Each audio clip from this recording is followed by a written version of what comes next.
Okay, so here we go. Any tests this week or anything? Down, nothing, no tests at all?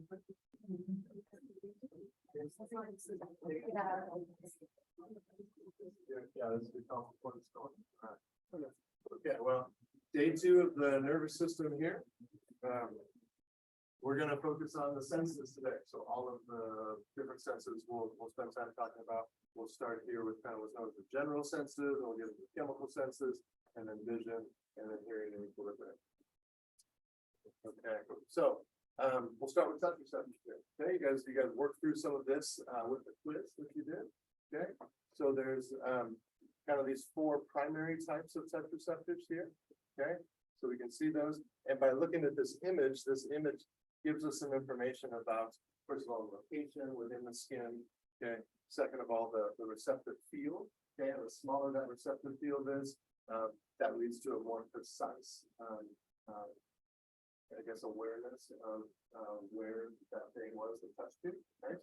Okay, and then we also can see by these little neural spike trains whether it's a tonic or phasic receptor.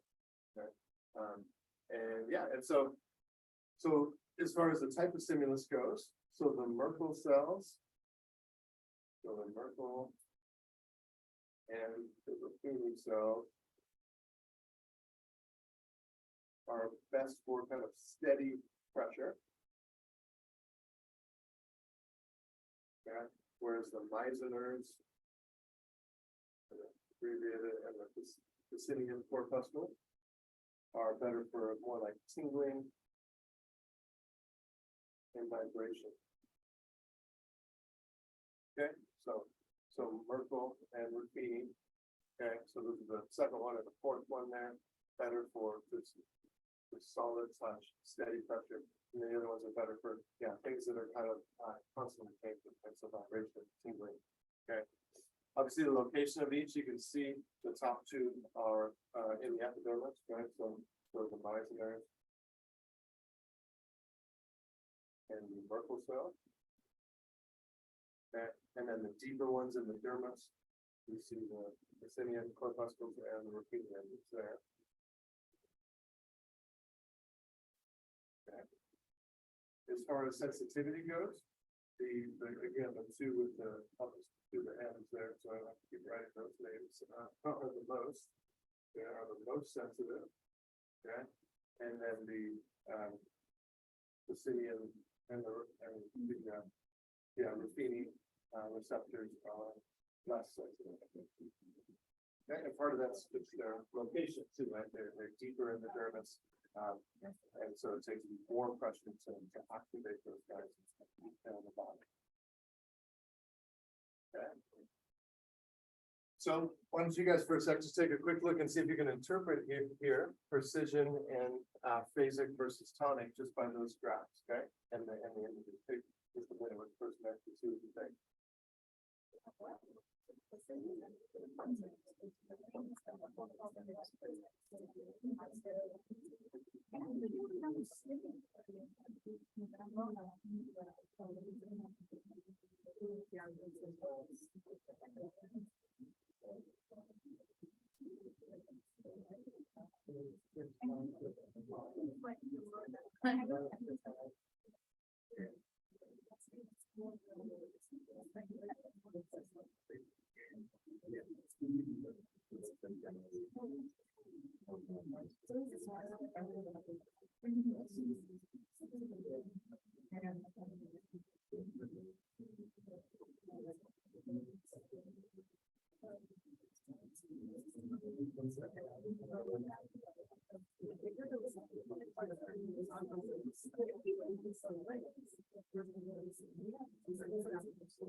So which one looks like it would be the most precise of the Merkel? Yeah, probably the Merkel, right? So it has the smallest receptive field, right? But the Meissner is pretty close, right? So those are both pretty precise. And what that means is if something touches it within that receptive field, the brain can narrow down the location of the touch just within that field, right? And so if something touches here on this one with a very large receptive field, the brain knows that it got touched somewhere in there, right? That's it. Right? It doesn't know what side of that receptive field it got touched on. It's because it's just a neuron connected to that, right? So that it's just going to send an active touch to the brain and tell it that it got touched, right? But it doesn't know exactly where. So the smaller that receptive field is, then then the more precise the brain knows where it's touched occurred. Okay. So then the least, yeah. So it's just going to be all about that. The least is definitely this one over here, the Rapinian. So there, right? Those two are the Pacinian and the Rapinian are the least precise. Okay, the way when we look at this, these little images here, so that's with constant stimulus, right? See the little stimulus graph here. It's showing the pressure is getting put on, and then it stays on, right? And then it comes off, right? So with continuous pressure, which two receptors are going to give a continuous signal to the brain? Cool interfering, yeah, right. So are those basic or tonic? Tonic, right? Absolutely, right. So we got local.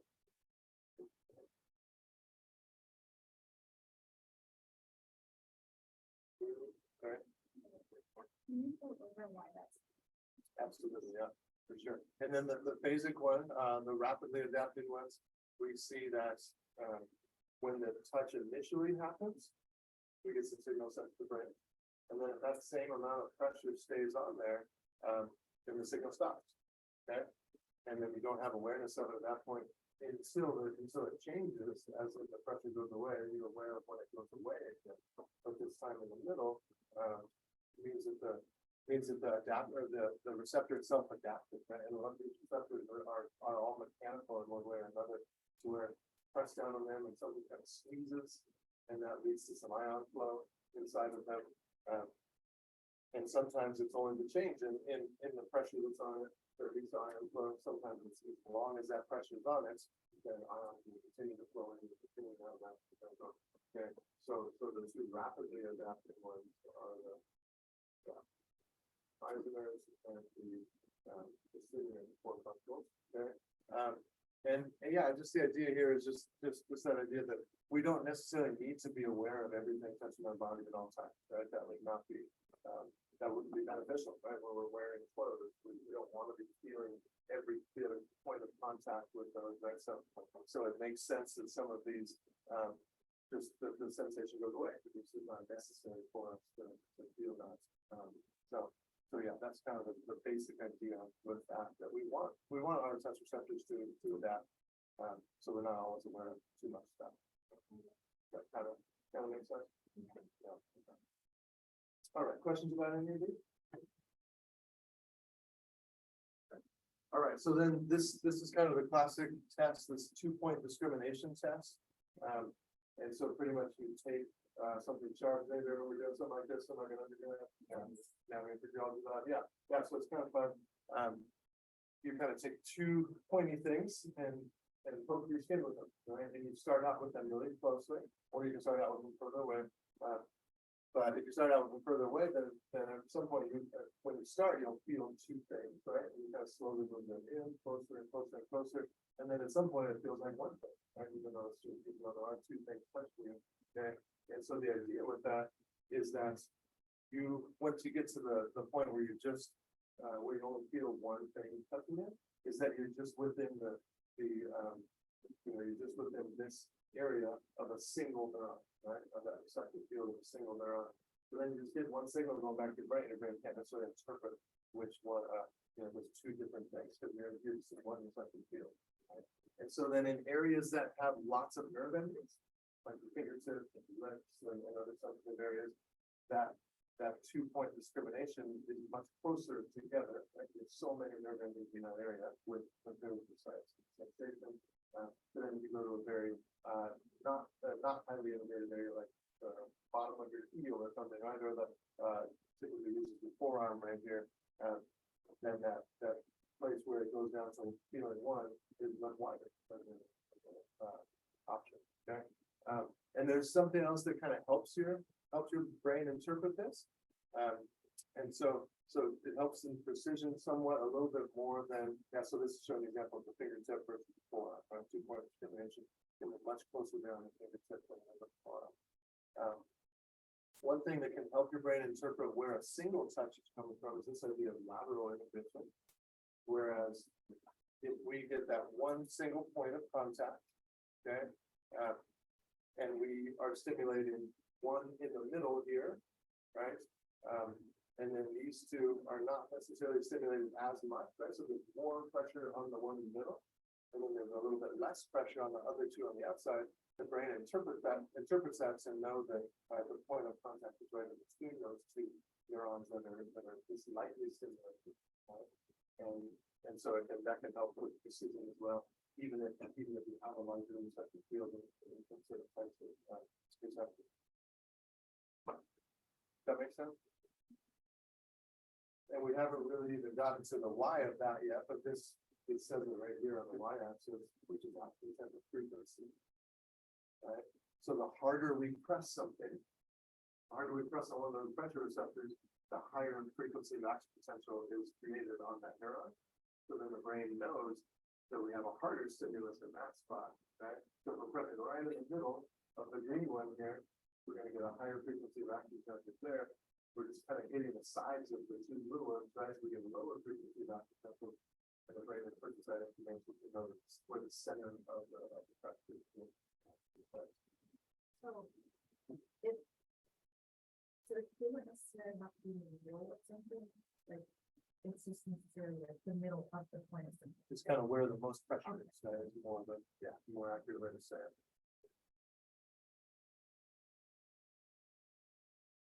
Yeah, and so in that case, we have lots of overlapping receptor fields, right? So those, all three of those receptor fields of those neurons are overlapping with each other, right? And that helps with this discrimination. Yeah.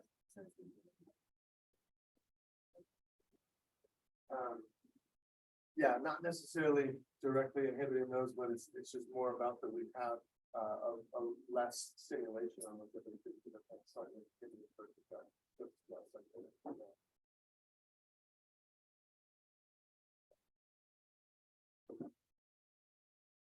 All right, so then this is kind of getting at what we just talked about on that other slide there. But when we look at this, so this is a little probe that's touching the skin, right? And the pressure increases as we move from the left to the right on the slide there. Okay, so you can see the pressure moving from mercury here just under 60, right? Gets up to 60, it's somewhere in the middle of 60 and 120.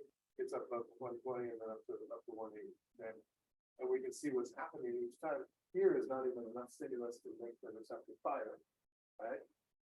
But then we get a little stimulus here, right? So we get kind of infrequent action potential. As that pressure builds, we get more and more action potential each time, right? And that's how the brain knows the difference between a light touch and a hard touch, right? Which is by the frequency of action potential that's arriving from the receptor.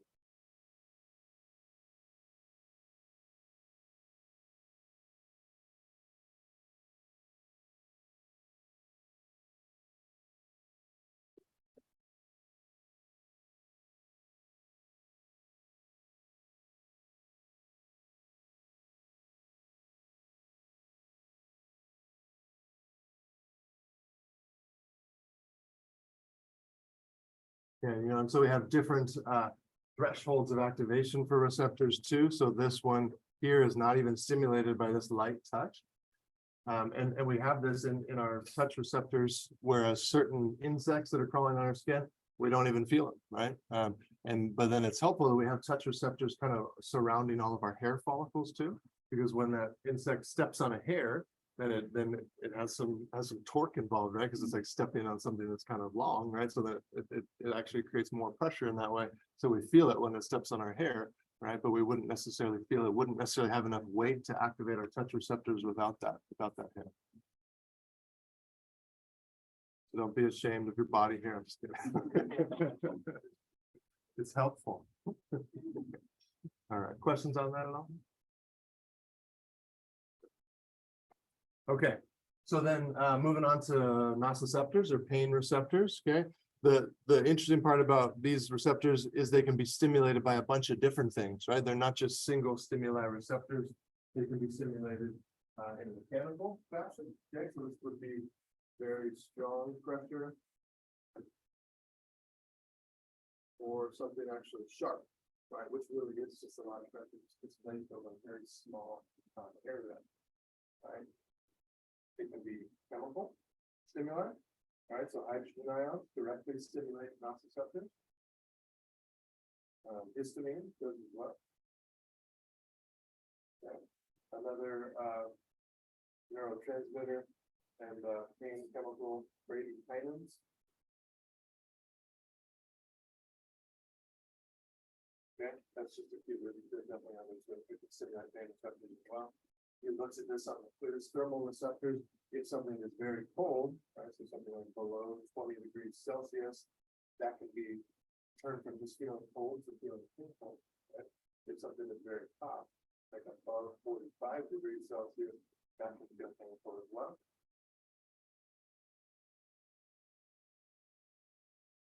Okay, and there's multiple types of pain, but kind of the two basic types of pain are fast pain and slow pain. And this is kind of like different between like acute pain, something that happens where you twist your ankle and you feel that super sharp pain that happens like right away, right?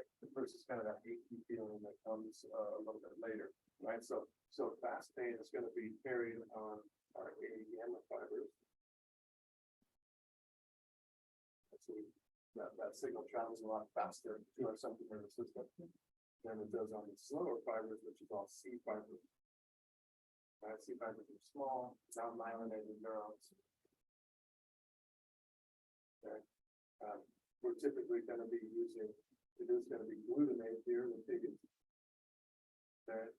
And then with the slower pain fibers, it could be either glutamate or substance P is another one that, and substance P is an interesting thing because it can be released right from cells that are damaged. Right? So it's actually found inside of cells. And so when cells get broken open during an injury, the cell spills out along with hydrogen ions and other things that can stimulate pain receptors and that can feel like pain. Which is a way to tell your brain that there's some damage down there. As we see kind of all these different stimuli of a nociceptor here. Questions on that? Okay, so then we got other kind of surrounding issues with pain here. Okay, so yeah, so there's pain that is really helpful for us, right? So more like physiologic pain, like you touch something hot, like move your body away from that, right? There's something sharp there, move away. You just spread your ankle really bad, don't put more pressure on that, right? But then there's kind of this chronic pain that can last for years and months, and there's not necessarily a stimulus there that your body is necessarily damaged. Right? Yeah, the good kind of pain is pain that moves us away from hurting ourselves more, right? But then there's kind of chronic pain that isn't necessarily doing that. Stimulus of tissue damage isn't necessarily there anymore, but we still have kind of long lasting pain, right? And that is still kind of more chronic pain, pathologic pain idea there. And some of that's all wrapped up in these two things. So hyperalgesia is an exaggerated response to normally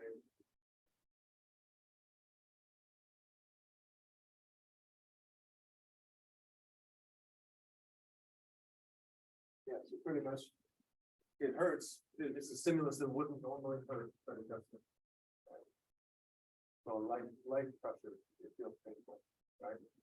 A bit of warmth below that 45 degrees Celsius now feels painful, right? So kind of just the threshold of the pain receptors has dropped, and so it takes less stimulus to cause pain. Okay. Yeah, and so that's really the exaggerated part, right? Exaggerated response. No, sorry, I totally mixed that up again. Yeah, exaggerated response. Sorry, I was reading my notes backward.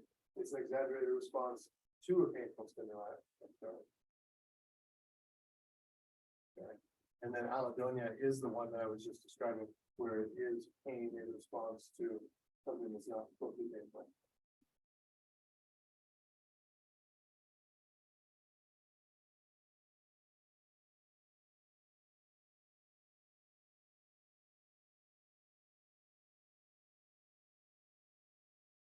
So hyperalgesia is an exaggerated response to a painful stimulus. Allodonia is pain response to something that doesn't normally be there. So how do you like? But how do you measure hypertension? Yeah, it's a good question. Yeah, it's all probably kind of based on norms in a way, right?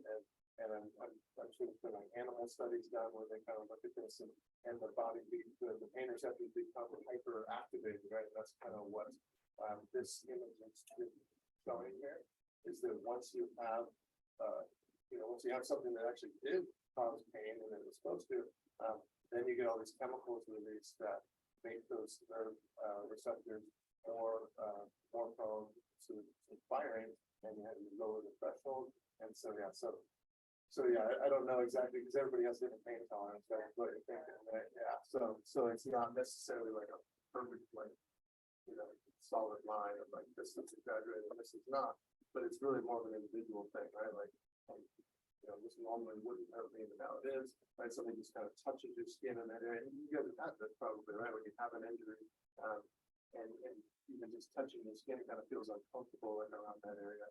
Right? And it's obviously not causing damage with that, right?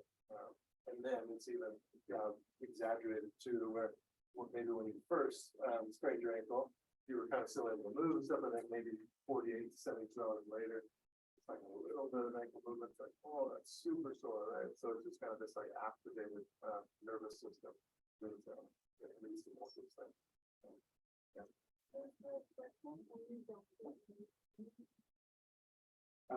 They're kind of together. Those two things are just kind of like words used to describe these phenomena, right?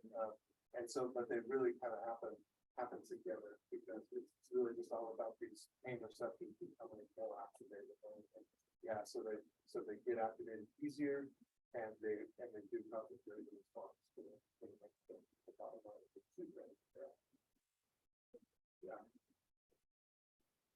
Yeah. Other questions on that? Okay, so as I said before, when cells are damaged, we get a bunch of stuff released, okay? And so we can kind of see that over here, right? And we can see different things that activate those pain receptors, right? So there's something slicing through some tissue here, damages the cells. Those cells release a bunch of stuff, right? And some of that stuff is creating kind of serotonin. This is 5-HT, serotonin, and prostaglandins. Prostaglandins are formed, we talked about these on the, I think, the first day class, are formed when cell membranes are broken down, right? Cell membranes are made up of lipids. Those lipids can kind of get converted into prostaglandins during the inflammatory process, and those are pretty active chemical messengers that will activate pain receptors. And then we know that potassium is supposed to be more inside of cells, not outside of cells, right? So it just works as a good signal to tell the brain that cells just broke open, right? Because normally potassium is inside of cells, not outside of cells. So all of those things would lead to that. Okay. So one thing that's interesting about this with potassium, there's a lot of research looking into why this potassium leads to some of these phenomena. In one way, this potassium actually can directly depolarize nerve endings. Okay, so it actually causes an influx of potassium, right, which is kind of backwards to what we would normally think, because we would think there's already enough potassium in there. But these pain receptors are slightly different, and the type of channels they have, ion channels, and things like that. And so I tried to look this up specifically to understand it, because it seems like there wouldn't be a gradient of potassium to go into cells. So if there's enough potassium release outside of cells, and then we do get a gradient, potassium can run up there, and that can polarize the cell and cause an active. Okay, that's part of it. But then there's also this idea that there's some inhibitory neurons that are kind of helping to control these pain receptor neurons that may become kind of inhibited themselves by the exercise of potassium as well. So there's kind of two possible ideas of inhibition.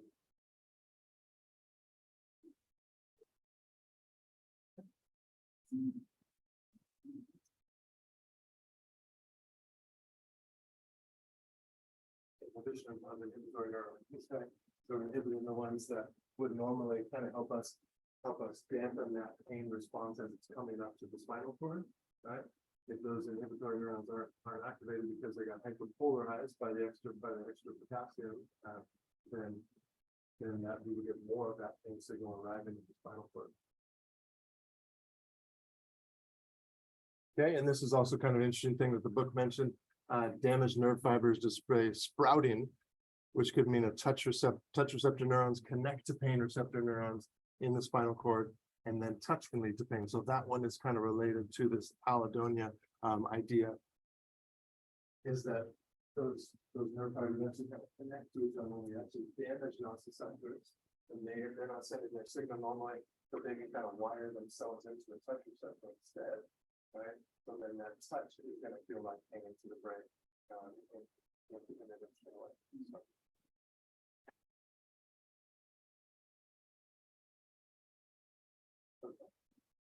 Questions on that?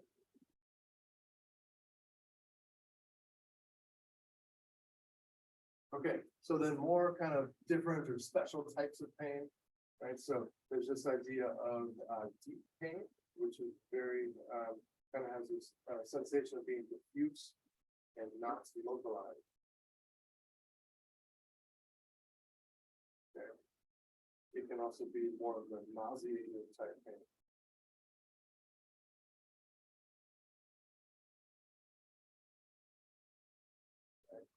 And this is more going to be driven by those C fibers. They're not as much fiber, not as much faster fibers. Okay.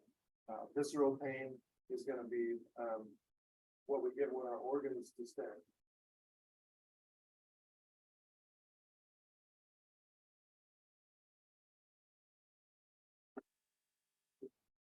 And so we get damage to our internal organs, or they get extended, they get swollen, or they get smashed. And this is visceral pain, which is a very different type of feeling of pain. But some of you women experience it in different ways. But it's just kind of a completely crippling type of debilitating pain. It's different than any one we talked about so far. And then I kind of skipped the pain spasm cycle, but the idea with the pain spasm cycle is shown here nicely. Okay, so we get some kind of actual stimulus that does lead to pain. Okay. One of the responses of your body with pain is to contract muscle around that painful area. Okay, this is your body's way of splinting itself, right? And if you've got some tissue damage, your body doesn't want you to use that area, right? So it kind of locks down around it. Okay, but then that spasm itself can actually cause pain too, right? With the pressure of those muscles contracting can cause pain, as well as it can decrease blood flow to that area, which also leads to pain. Right? So then that pain can lead to more muscle spasm, right? And then that muscle spasm can lead to more pain, and it just kind of gets in this vicious cycle of pain and spasm.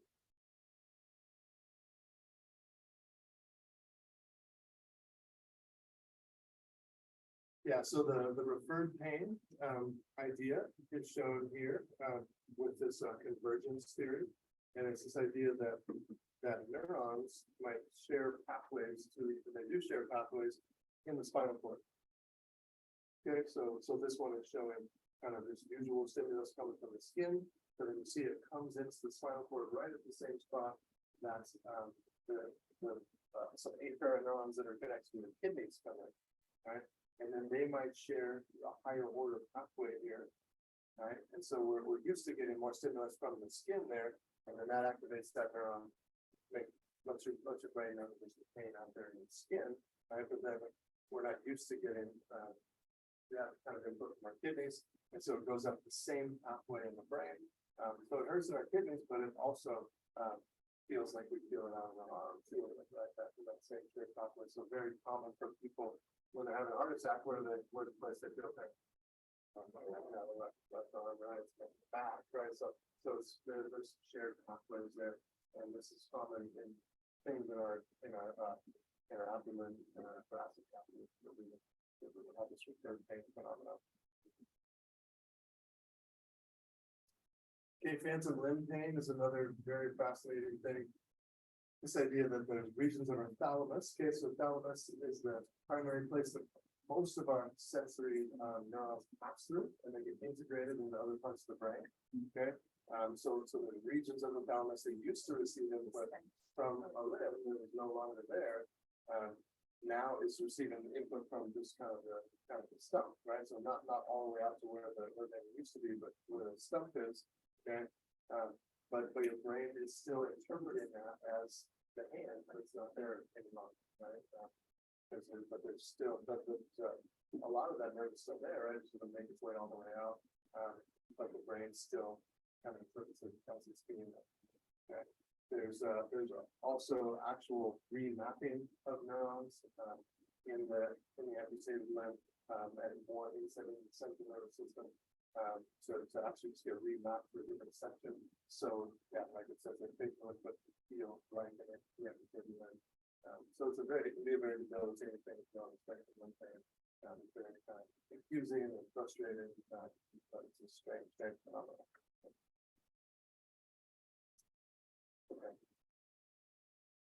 Okay, so all this information that we're talking about is going to make its way back up to the brain, right? And the primary sensory cortex, which is part of our parietal lobe. Okay, so we're seeing this here, the somatosensory cortex, and all of these pain receptors, step receptors, thermoreceptors, all these things are eventually going to make their way back up to this portion of the brain. Okay, and the interesting part about the way it works is this somatosensory map. Okay, and you'll notice that some areas are bigger than others, right? So if we look at the foot here is much bigger, right? The thumb is much bigger compared to other regions the same size, right? The area for the lips is quite large, right? And really what that is referring to is how many receptors are in that area.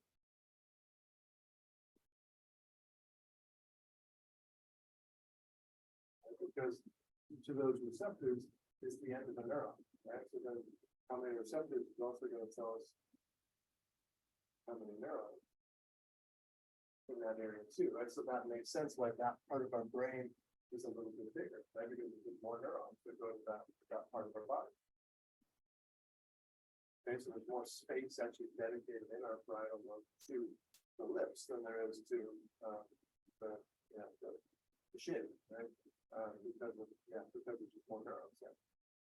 Okay, so then that is also going to correlate with how sensitive an area is.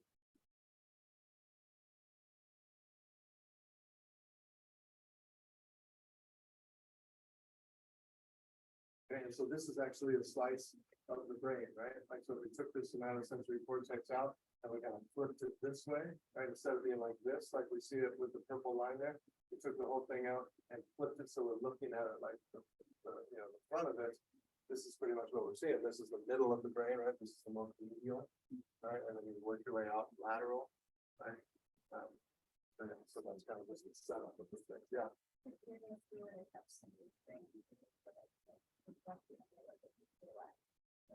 Absolutely, yeah. And you can stimulate the different parts of the brain, and like it will be interpreted that way. Yeah. So, and you guys have probably seen the sensory homunculus thing, which is like a person, like this, all those parts put together in the right order, right? And we see the whole person, the big old lips, things like that. So it's still all the same size of the parts. It's also one for motor as well. Okay, so then the way that our pain transmissions can be modulated are definitely lots of modulation that happens. Not all of those pain signals are going to make it 100% to the brain. Okay, and part of that has to do with opioids, or so opioids that are synthetic and externally given, or endogenous opioids. Okay, and so so a couple different things here. I'll talk about the gate theory first, but I want you guys to kind of look at the other one. The gate theory is this idea from back in the 60s, where it's kind of shown here with this image. So we see the C fiber sending the signal in via the nociceptors, right? You can see that the synapse is with this inhibitory interneuron here, okay? So then it's going to go to this second order neuron, okay? So that would be the unmodulated pain, right? So we don't really have any This interneuron isn't doing anything, okay, so it's not doing any inhibition yet. But then we can see here that on the second one, we got the nociceptor, same thing, but then we got some mechanoreceptors from the skin that are, their signals carry out faster myelinated fibers. Okay, that is going to signal, and it's going to synapse with that same inhibitory interneuron. And so when that pressure sensation is coming in, you can actually block the pain sensation by activating that interneuron. Right? This is the same idea as like, yeah, if you watch baseball or been around baseball, it's always the thing like when somebody gets hit by a pitch, like don't rub it, don't get mad, you don't rub it, right? Because it feels better when you rub it, right? It actually does. You don't feel the pain as much when you put the pressure on. Like so the guy gets super, whatever, you get relaxed, but the idea is it really does when you get hit by something hard, you kind of like push on it, right? You put some pressure on it, the pain signal is going through the brain and you drop some by this case here. TENS units kind of work by the same idea, right? Where you're just sending, we're just kind of overstimulating our sensory receptors, we got electrical stimulation, and we feel that instead of the pain, right? Okay. Yeah, so take a second and see if you can kind of interpret what's going on here on top. So we got a couple different things happening there with opioid type stimulus. Okay, and so just to orient yourself, this is our pain receptor up here, right? This is control. This is opioid exposure, right? We've got to make it back up this way to get to the brain to actually feel that, right? So take a second to see if you can kind of interpret what's going on there.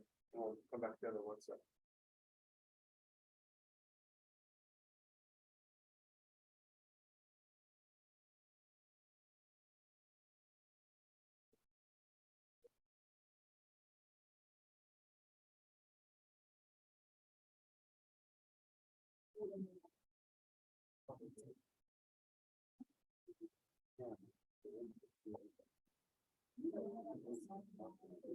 One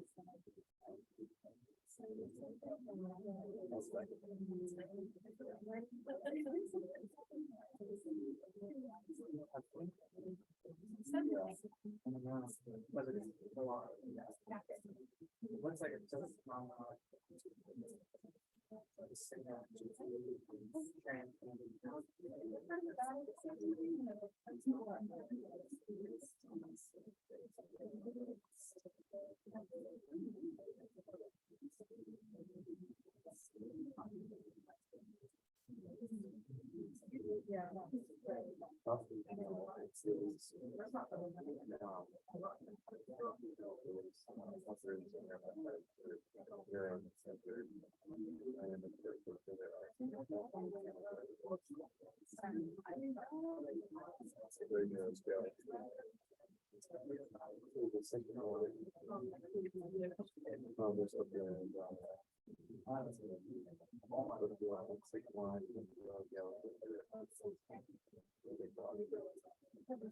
What do they want? Yeah.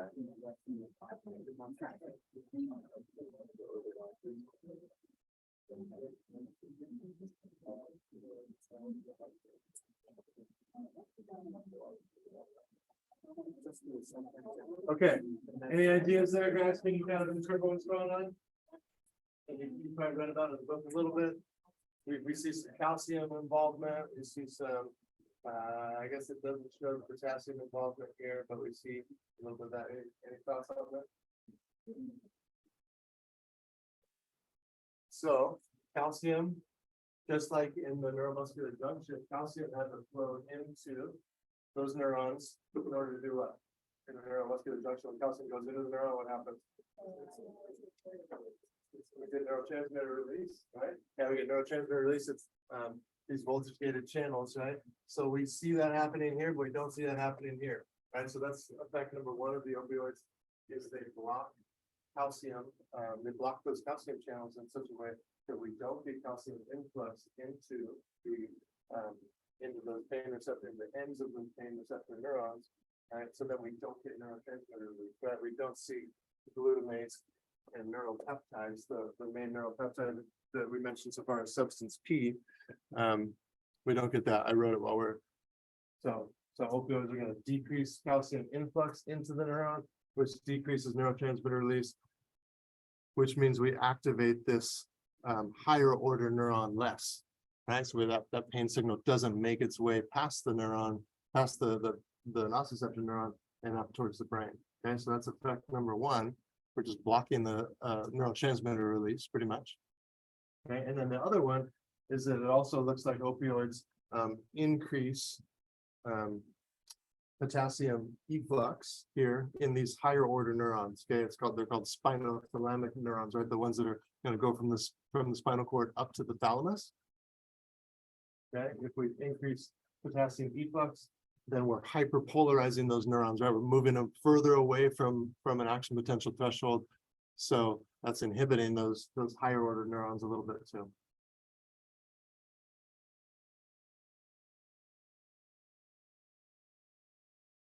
Okay, so we're blocking this overall input there. Okay, so most of this is happening really right in the spinal cord where the synapse happens. We're not blocking it, but the peripheral signal up there, blocking it there in the spinal cord. Okay. Questions? Yeah. Yeah. On the two in the bottom. So the normal pathway, the pain not still bleeding, and is it more in the other pathway or?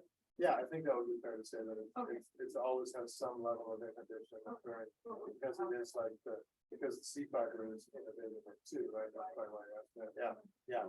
But this is just adding even more. Yeah, yeah.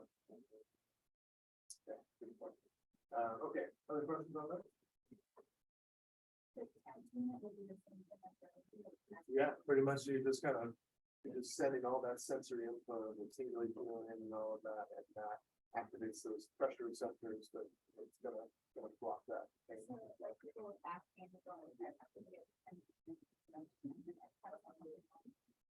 It's more just symptomatic relief, yeah, but it can break the pain spasm cycle, which is helpful, right? And so we can break that pain spasm cycle by just decreasing pain for a little bit of time, and that spasm might drop some too, and it might give them a breakdown. Yeah. Other questions on that? Okay, so take a sec and just recap here. This is one of the ones that I added, so you might not have it again, re-download it, but just a few questions. Take a sec here, and then we'll have the ladies come up and present here after we're done with this too. So.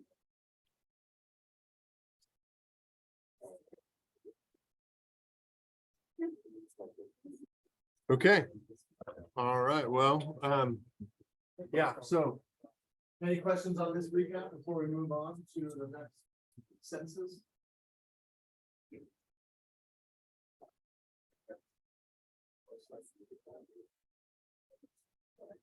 Yeah, so just to recap this here, the effects of opioids is number one, they block neurotransmitter release from the neuron that's connected to the pain receptor, right?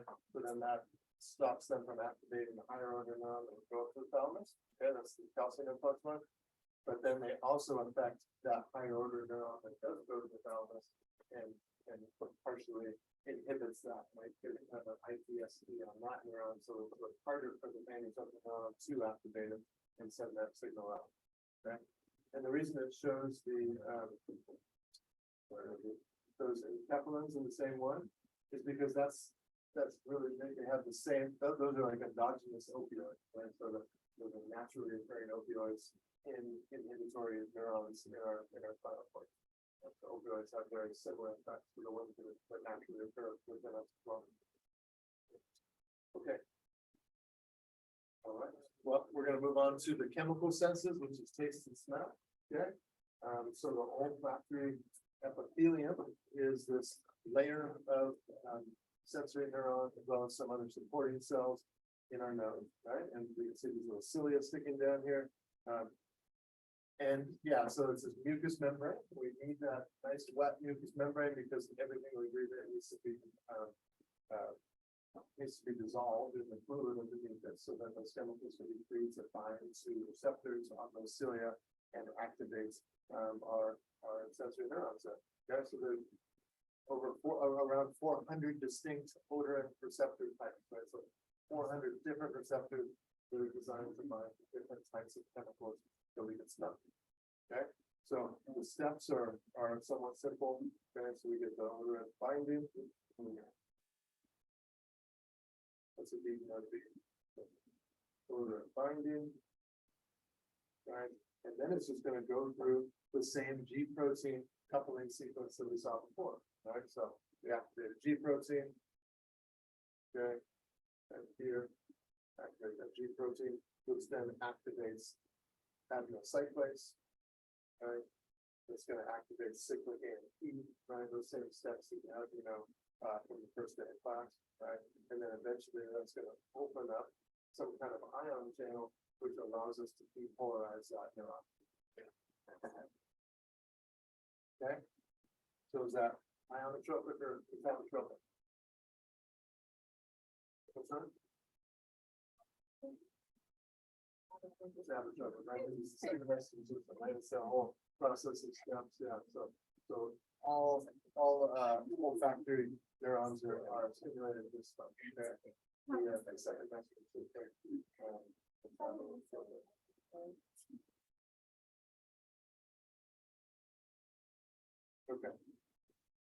Okay, so trying to get odorants to bind to those, right? And it actually is not the typical pathway, like when we just breathe in lightly, the air kind of goes like that, right? So it actually is helpful to sniff, right? So like forcefully pull air into your nose, because then it kind of makes it whirl around in here, and it's more likely to interact with the olfactory neurons, but still high there, right? Just picture my dog walking around after dinner time when the kids drop food all over the place. It's like all over the whole floor. Yeah, so don't take that extra sniff yeah. All right. So then this olfactory neural pathway, there's multiple different ways that this could go. All right. So if we just look at A here, going right to this orbitofrontal cortex, this is the primary place that we discriminate smell.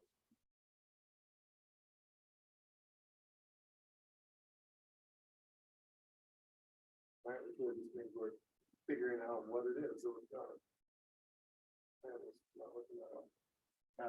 Yeah, discrimination of smells primarily happening there. Okay, if we send it down this path, going through the amygdala, right? What do you think kind of types of connections are occurring there in the amygdala? Yeah, emotional connections. Right? So this could be fear-based connection, can also be all types of emotions. The amygdala a lot of times is hyperactive in people with PTSD and things like that. So there's lots of connections to intense emotions like fear, sadness, things like that. So that's the amygdala side. This C1 here is taking us down to the hippocampus. Right. So what's that? We are the connecting point there. Memory, absolutely. Right. Okay. And then D is not super active in humans. But this is what's picking up pheromones, which are smells related to reproduction, as well as ingestion. And so kind of primal senses that another organism or a food source that we release it, that we can smell.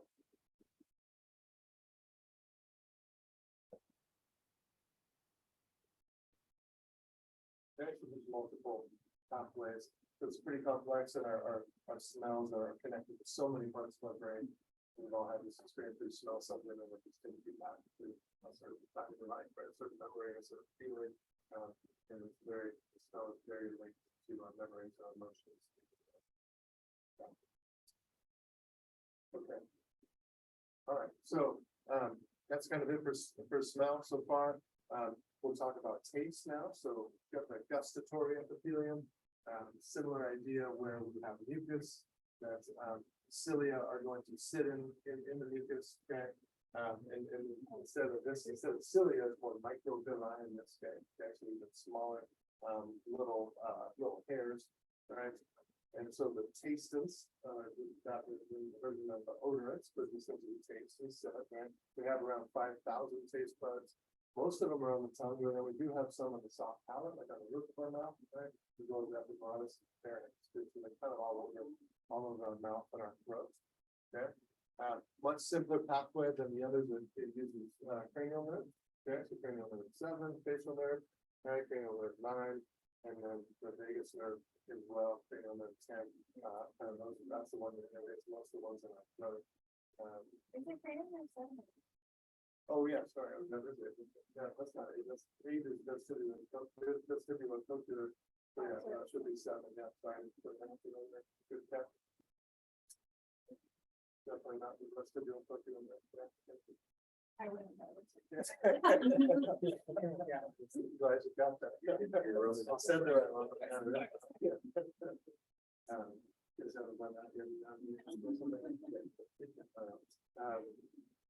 Yeah, so then the pathway is pretty simple. We're going medulla, thalamus, and then the gustatory cortex, which is in the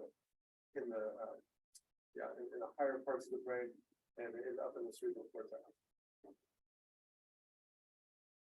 Okay, so a little bit about the way that this works is a little bit different than smell. Smell is always using that metabotropic second messenger system. Okay, but it's not always that way with taste. And one of the big reasons is just because something like sodium comes into our mouth, right? That's the primary thing that rushes into cells and causes acid potential. Why not just use that as the mechanism, right? So that's exactly what happens with salt, right? So literally it's just sodium receptors that allow sodium to rush in, you get an acid potential, and that tastes salty.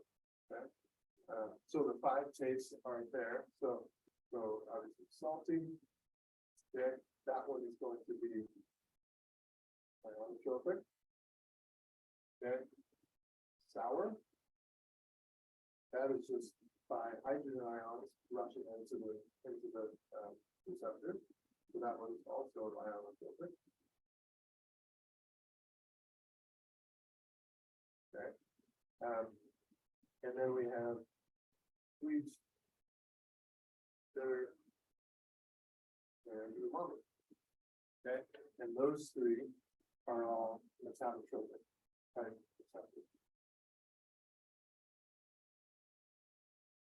So using that second message system.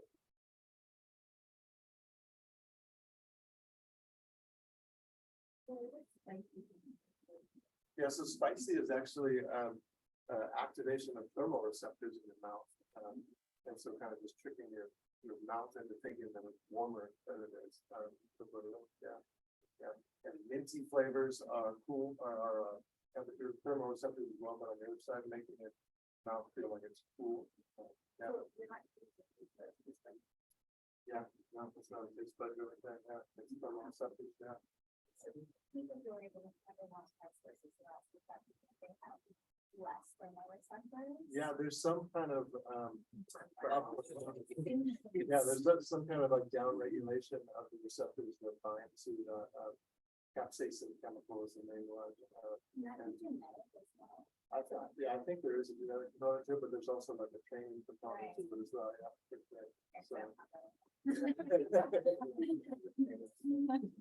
Yeah. From you can kind of see this here, this threshold concentration. When we look at that, which taste does it look like we're most sensitive to? Which one? Bitter. That's the other way. It's bitter. Yeah. So it doesn't take much stimulation at all of bitter type flavors because most things that are poisonous are bitter, right? So most naturally occurring plants that are poisonous are bitter. Pretty almost every medication that we go to use medicine every time it's bitter, right? It's not sweet, it's not sour, it's like it's bitter. So yeah. And then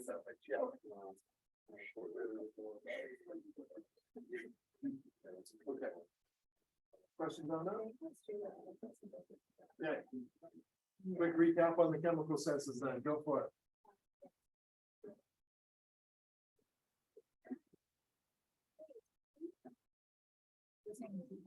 This is another one I added. Yeah.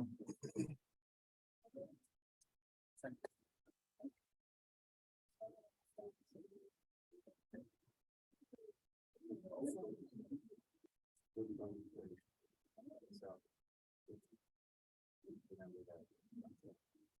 I know. We have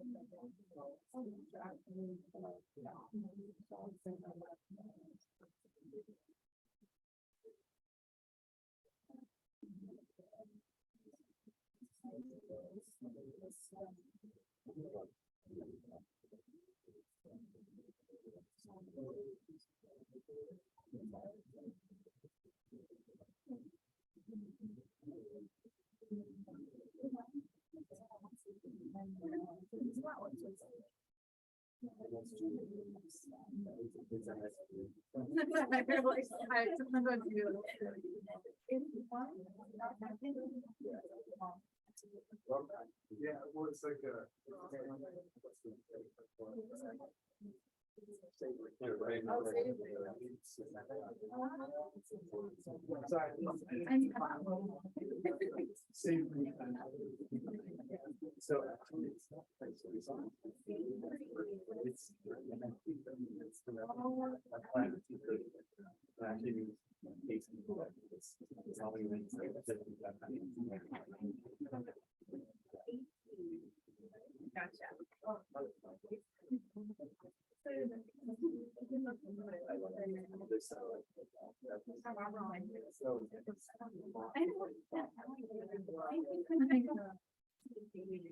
All right, so for our olfactory neurons, ionotropic, mesotropic.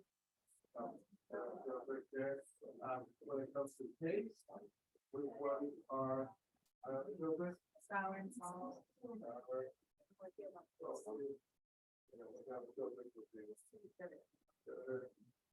Sweet. The mommy is like that, yeah, savory type flavor with meats. Yeah. And then we got the cranial nerves involved, so which one? 7, 9, 9.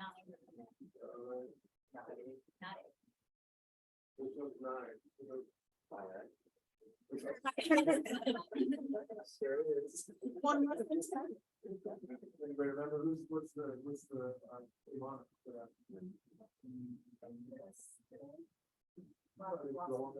Like all the pain and like two numbers like all that put out together. To touch and feel very good. And then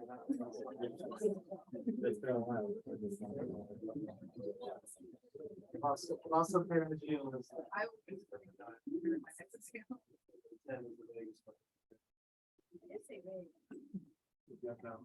Okay. All right, questions on those? Quick on the chemical senses. All right, well, let's hop over to the eye now. So the human eye is, humans are definitely, visual, dominance organism. Okay, 70% of all the sensory receptors in our whole body are found in our two eyeballs. Okay, so it's around 126 million sensory receptors, 6 million cones, 120 million neurons. Over half of our higher brain, our cerebral cortex, is involved in vision in some way. And so this is by far the dominant sense in humans. Not the case in animals like dogs, cats, and most of the animal kingdom is not that way at all, right? But humans are. Okay, so just some basic structural anatomy here, right? So we've got the cornea, okay, A. Cornea is going to be the first thing to refract light. Okay, so it does the initial kind of bending of the light to help out the lens in such a way so the lens just kind of has to be fine-tuned. Okay, the choroid is what's known as the middle layer, but really it's the vascular layer of the eye. Okay, so lots of blood vessels within the choroid. There, also lots of pigment. Okay, so this helps with light scattering. So we get a lot of light that comes into our eye. We need to absorb some of that so it doesn't just wash out all of our receptors. Okay, so we see the retina there. That's where all of our photoreceptors are. Okay, it's going to be our most internal layer of these different layers. Okay, the iris is going to be muscles that change the size of the pupil. Right?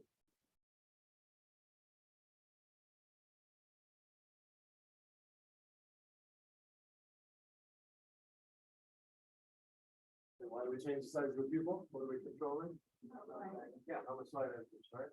And then the ciliary body, you see there in E, okay? This controls the lens. Also, muscles that help do that. Okay, we see F is the sclera. This is really the tough outer layer of the eyeball that gives the shading.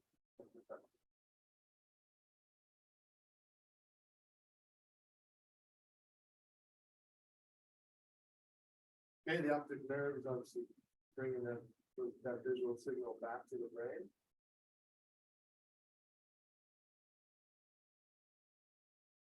Okay, and then the fluid that's in front of the lens in the anterior chamber of the eye, the aqueous humor, this is there to provide nutrients.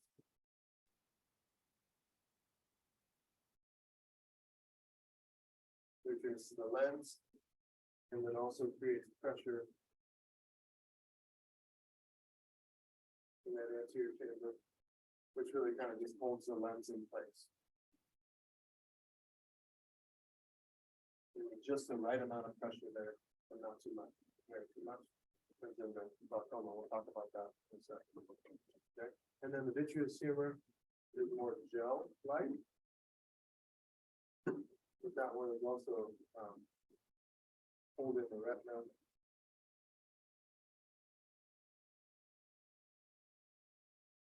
And the lens. Okay, so both the vitreous humor and the aqueous humor are just providing just enough pressure to keep that lens in the right place. Vitreous humor is also putting enough pressure on the retina to hold it in place. When the vitreous humor is lost, the retina just falls off. It detaches from that little layer. Also, like, flash out, like, if there's like things in the eye, or like. Most of the time, things don't get through the cornea, right? It could, so we'd have to get through the cornea first, but you're thinking of your tear ducts and, yeah, that whole system. And you think of the lacrimal apparatus and all of that, yeah. Wait, is the aqueous humor inside? It's in here. So it's between your lens, it's like within your pupil, there, and then, but the cornea is holding it in place, yeah. Okay. Questions on any of those structures? Okay, so the function of the pupil has really two different muscles within it. Okay, so there's one here called the pupillary dilator muscle. The fibers are situated in such a way that they can pull directly out. Right, then there's the pupillary sphincter muscle, which is a circular muscle, right in the middle. Okay. Normal adjustments to pupil size when we're not under stress are pretty much all driven by that pupillary sphincter muscle, not so much by the pupillary dilator muscle. Okay, pupillary dilator is under sympathetic nervous system control, whereas pupillary sphincter is under parasympathetic nervous system control. Okay, so the way that we constrict our pupil is via so it's cranial nerve number 3, which is the oculomotor nerve. Okay, is going to cause contraction of that sphincter muscle. Sphincter muscle, right? Yeah, so cranial nerve number 3, we can see that green neuron coming in here, activates the pupillary sphincter muscle. It constricts the pupil so we're letting less light in. Okay, but then typically the way that we dilate the pupil is by decreasing activation of cranial nerve 3 again, and then when we relax the pupillary sphincter muscle. Get that right. Okay.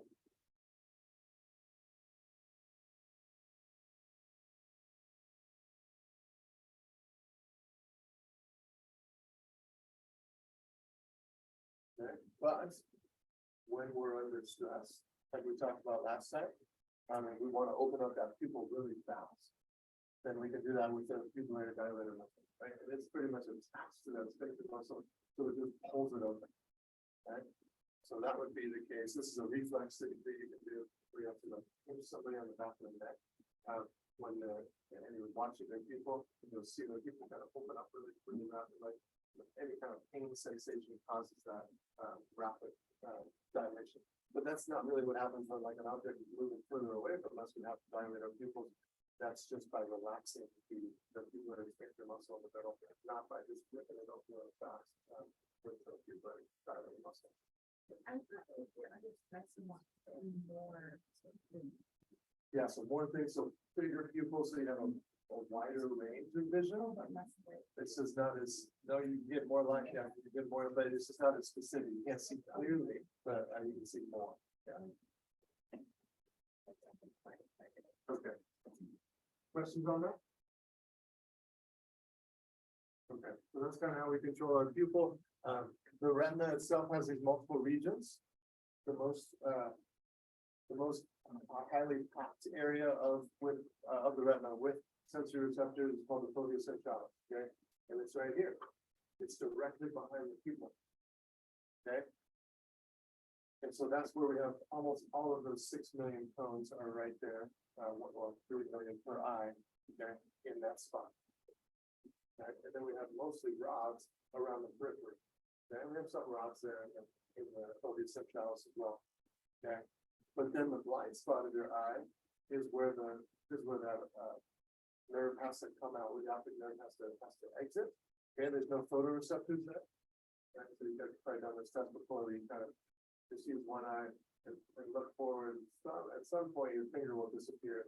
You have to kind of find that you have to do it without moving your eye, but at some point, your finger kind of disappears because the light is sitting right there on that blind spot, and you don't have any photoreceptors.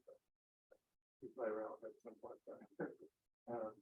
Yeah. So then the periphery of the eye is where we find mostly our rods. And yeah, the fovea is mostly the function. Okay, we'll talk a little bit more about the functions of all of that here in a second. Okay, so glaucoma is due to high amounts of pressure in the anterior chamber of the eye. Okay, so within that anterior chamber contains the aqueous humor. Okay, it's secreted by the ciliary processes that kind of stick down. And usually glaucoma is due to a problem with the reabsorption of aqueous humor. So the aqueous humor is always being produced because that's providing nutrients. So we're all constantly putting new aqueous humor in, similar to cerebrospinal fluid, right? As far as we need some fluid in there that we get nutrients. Okay, but if we are keep putting it in, but we can't let it empty, right? You can't let it out, then it just builds and builds and builds. This is very common in type 2 diabetic, right? Because the canal that aqueous humor is supposed to exit through is thickened, and we don't have enough room for that to come through. So the pressure starts pushing the lens backwards, and it starts pushing the vitreous humor backwards, and eventually I can put so much pressure on the retina that it can start getting to the retina, and eventually lead to bleeding bodies. Okay. Let's look at these muscles in the eye, these ocular muscles. These are the muscles that move the eyeball around. Okay, there are one directly on each side. Right, so we have the rectus, the medial rectus muscles, which are the ones on the medial side. They're going to move your eyeballs in. Okay, we have the lateral rectus muscles out here, which are going to move your eyeballs out, or abduct or abduct your eyeballs. Okay, we've got the superior rectus, which moves your eyes up, inferior rectus, which moves your eyes down. Okay, and then we have these two kind of unique ones called the oblique. So there's the superior oblique and the inferior oblique.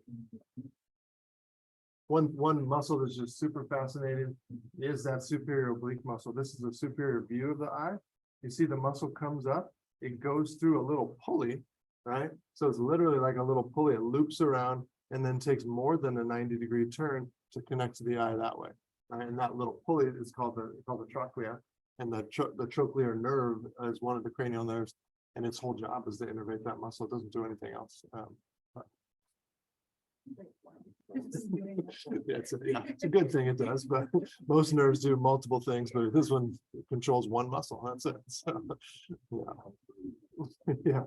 So take a second thinking about this with the people around you, and just kind of throw this in. Which muscles would we use to track an object moving upwards? which one you go downwards.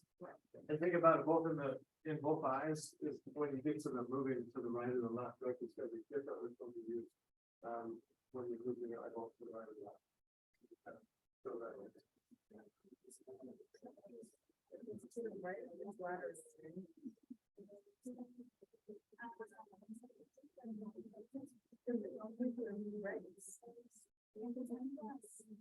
So if my compliment was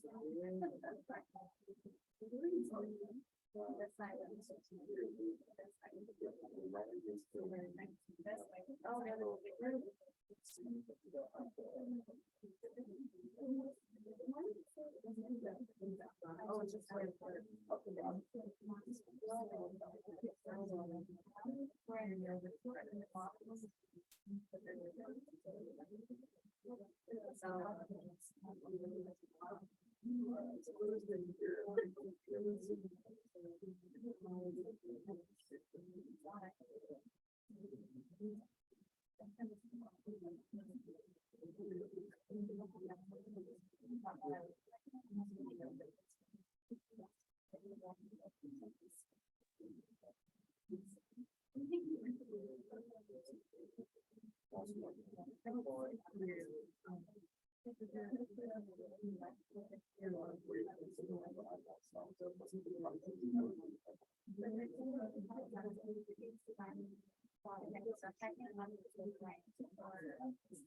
Right eye.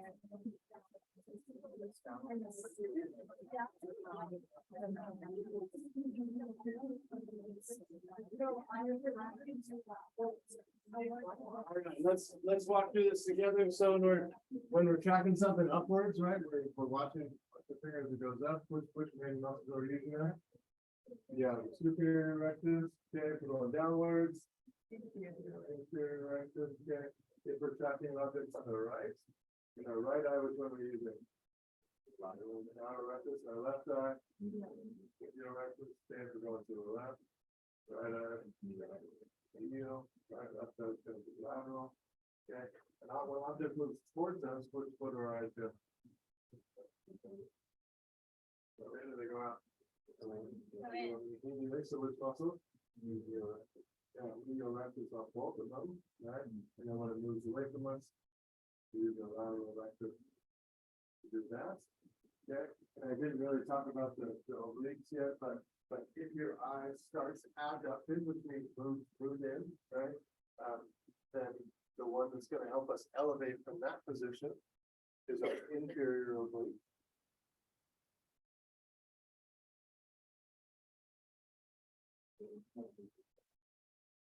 Yeah. So it's yeah, so up and out pretty much. This is the way you think of that one. Whereas down and out is superior.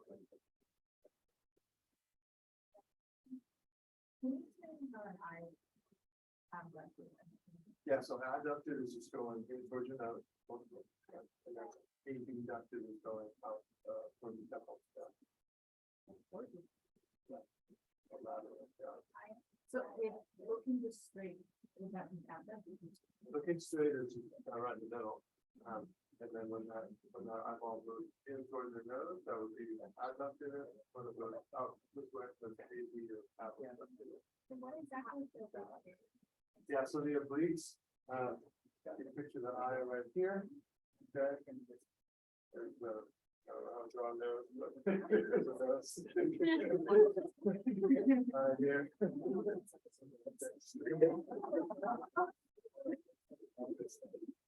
That's what, yeah, I'll just draw one eye, so that you can, but this is a, yeah, we'll just write the word. So I'm looking straight ahead, interior view. Yeah, so the inferior oblique is going to help us to go to take the eyeball this direction. Okay, so it's like up and out. Oh. Okay. Whereas the superior oblique is going to take the eyeball down and out, kind of this direction. Right, and so this is all we're talking about the left eye, looking at it from the anterior view. Right. So it's either like this or it's like this. Right? And this is all super simple, right? When you watch somebody's eyes move, it's never a perfectly linear thing. Your eyes are incredibly complex and how the motor control in your eyes are. So all these muscles are really working together. And we're just talking about the concentric action, right? These muscles have concentric actions too, so they're slowing down. So this is a super simple way to look at it. So, okay, you get into ophthalmology, and you'll learn a lot more about it, I'm sure. Okay, questions on that? Okay, so let's just talk about this process of focusing. Okay, so when an object that you're looking at is blurry, that automatically stimulates three reflexive actions to happen. Okay, so first of all, the lenses accommodate.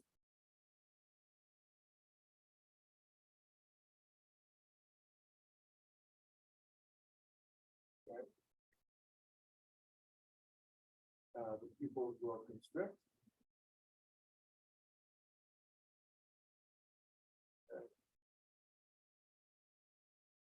And the eyeballs converge, which is the same thing we talked about as abducting, moving in. Okay.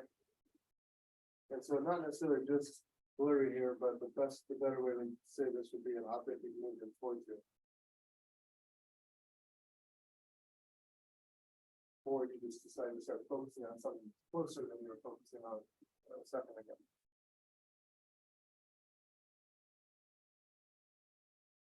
Okay, so those three things have to happen, right? So when something is getting closer to us, do we need more focal power of the lens or less? Yeah, so we need more. We need a thicker lens when an object is closer to it. This is kind of the reason why here, right? So when the light that we're seeing and that actually makes it into our eye, is what would bounce off of another object, right? That reflected light, okay? And the closer we are to that object, the more divergent those rays are that make it to our eye, right? Because they pretty much bounce off at every possible angle, okay? So the closer we are to that, the more sharply bent rays actually hit our eye. Okay, so that means that light needs to be bent more to focus it, right? So that's why we need a thicker lens. Okay, so more convex lens to be able to focus that light.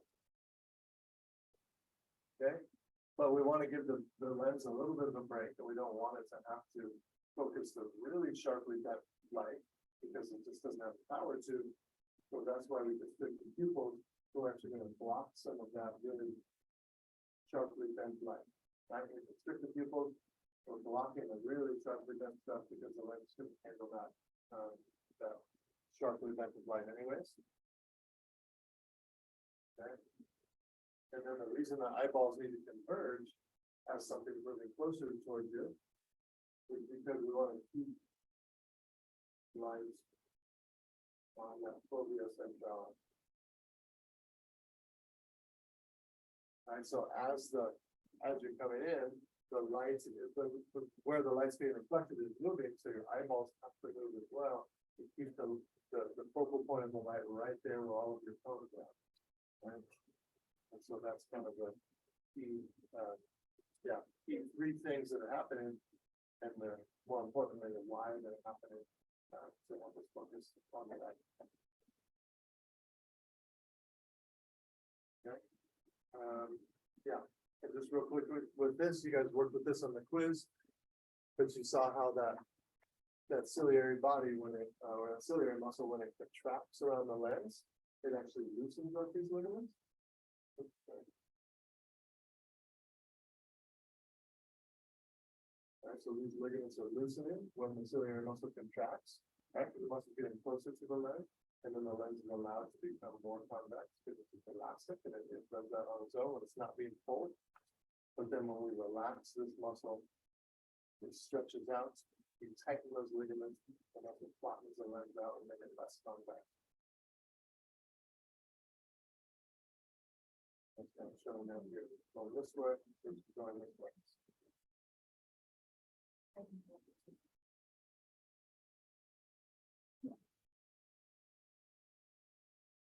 Okay, hopefully some of this will give you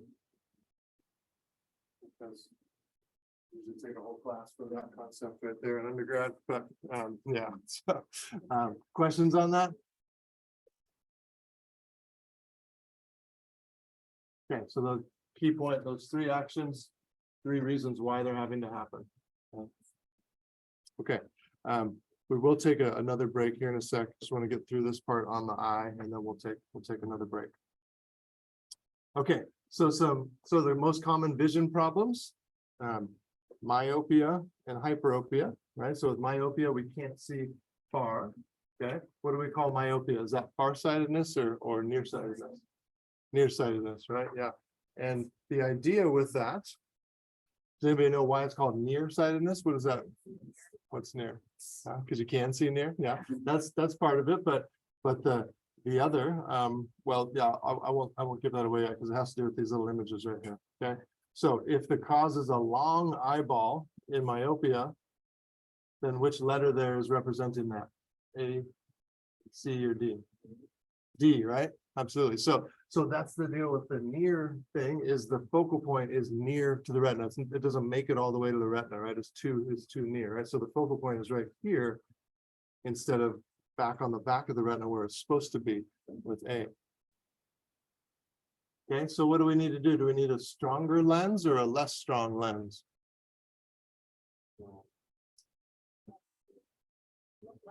Less strong, right? Because we got to push that focal point back, right? So that would be a concave lens.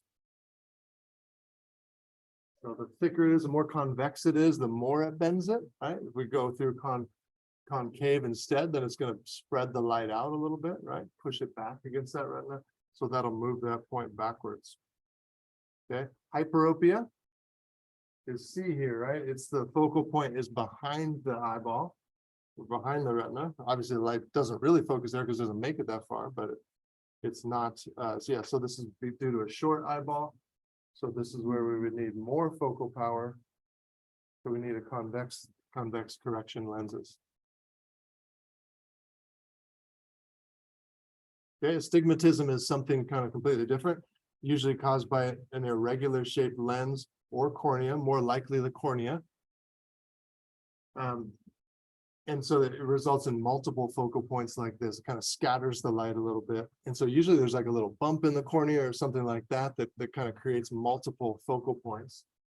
And so when you correct for astigmatism, you use these cylindrically shaped lens, okay? But the little cylinder is put in an exact spot, either in the contact lens or in the glasses, to correct for wherever that irregularity is on the cornea. And so those of you that have astigmatism, if you turned your glasses upside down, they don't work anymore, right? The astigmatism part is lost because now that little cylinder is in the wrong spot. Okay. And then presbyopia is that lens losing its elasticity. Okay, so it doesn't, even when we let those ligaments go loose and we contract the muscle around it, it just doesn't get convex enough for you to see closely, right? And so this happens when people age, their near point of vision moves out, right? This looks blurry for me, you know, but if I go out a little further, then it becomes clear that gets further and further out as you age, because you just don't have as much elasticity. Your lens just can't get as convex as it used to when we relax it. That way, like all your parents. Totally, yeah, exactly. Read the newspaper out here. Exactly. Okay. Questions on that? Go ahead. Letter B is the signature. Yeah. Yeah, this one's normal. Yeah. C is our hyperopia.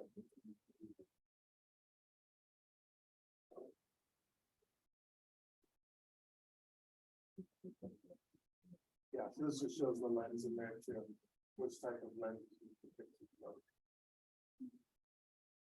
Convex for hyperopia and concave for myopia.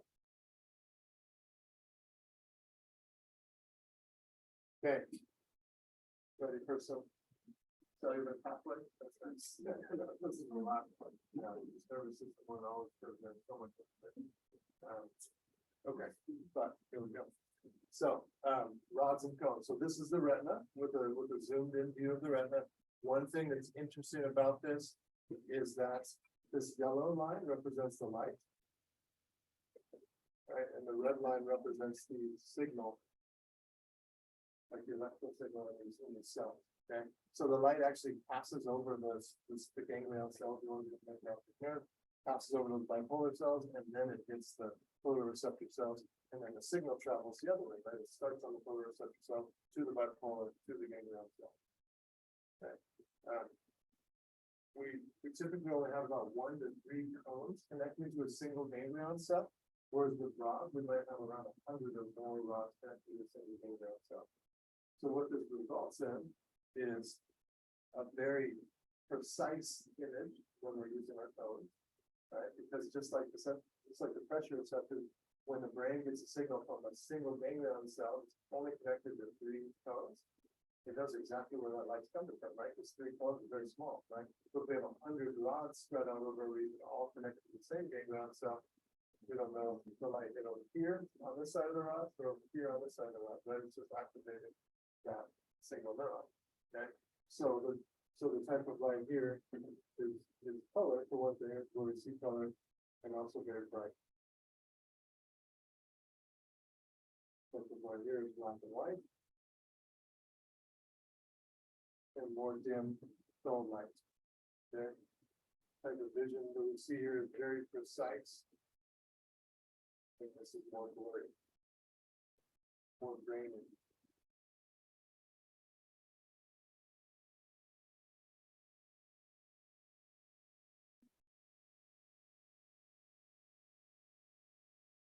Okay, so we'll walk through kind of the steps in activating these photoreceptors.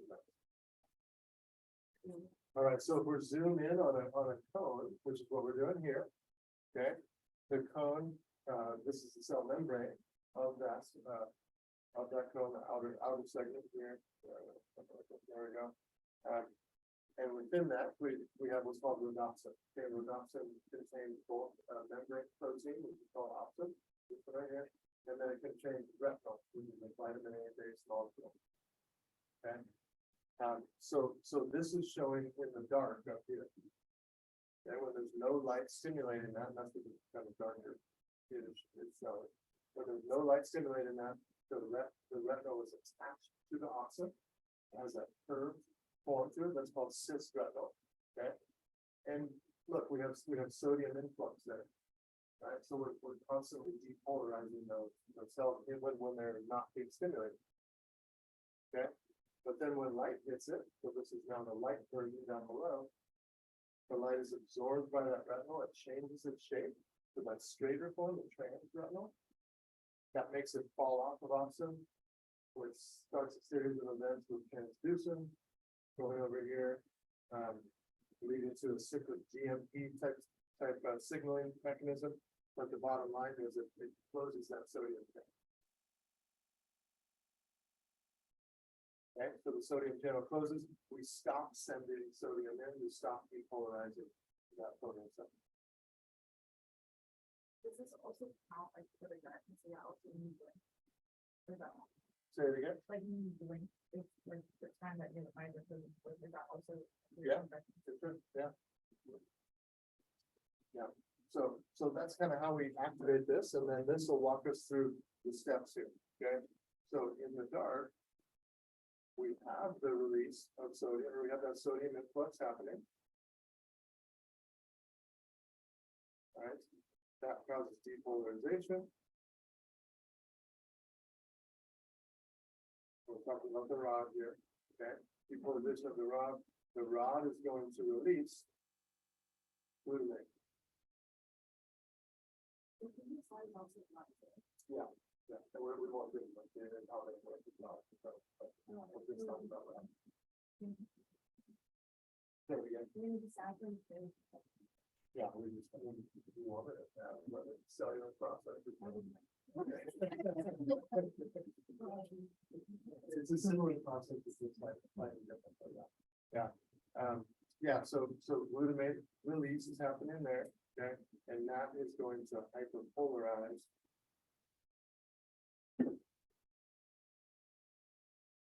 The bipolar cell. That's what you see this bipolar cell getting hyperpolarized, okay. So then we get no signal from the ganglion cell. That's what ganglion is next. Okay, so that sodium influx actually ends up inhibiting the bipolar cell, and we get no action potential on the ganglion cell. Okay, so then it's just going to be the opposite when we stop sodium influx in the light. This leads to stop glutamate release.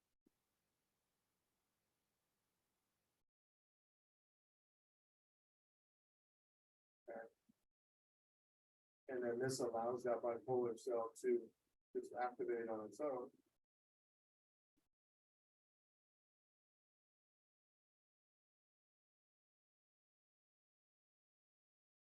And I'm not going to give you the name of the neurotransmitter that releases because it's a lot more complicated than this. There's multiple neurotransmitters depending on what type of bipolar cell, but by that bipolar cell activating the line here causes the action potential on the ganglion cell. Okay, so that bipolar cell activates and then it activates the ganglion cell. And so now we get an action potential. Right, so on the optic nerve, right?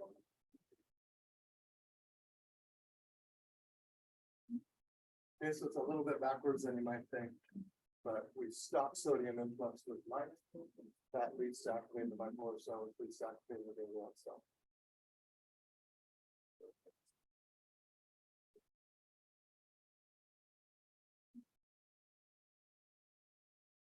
Okay. Questions on that?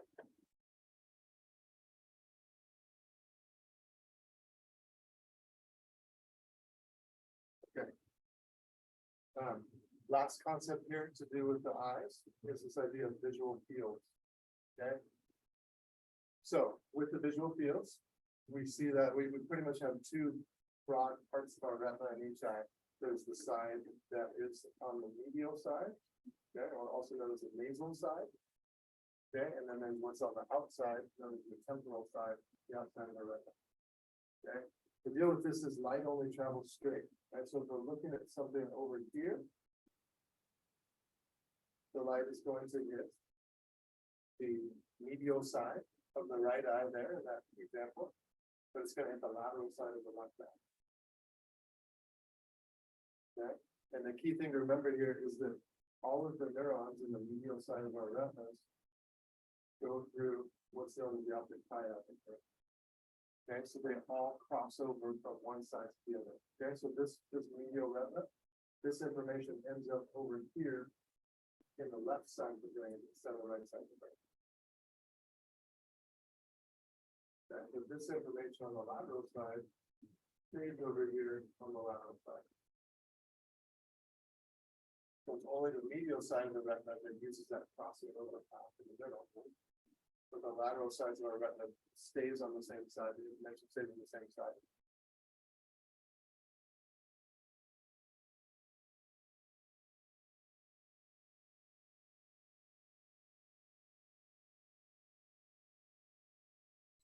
Okay, so this would be our right visual field.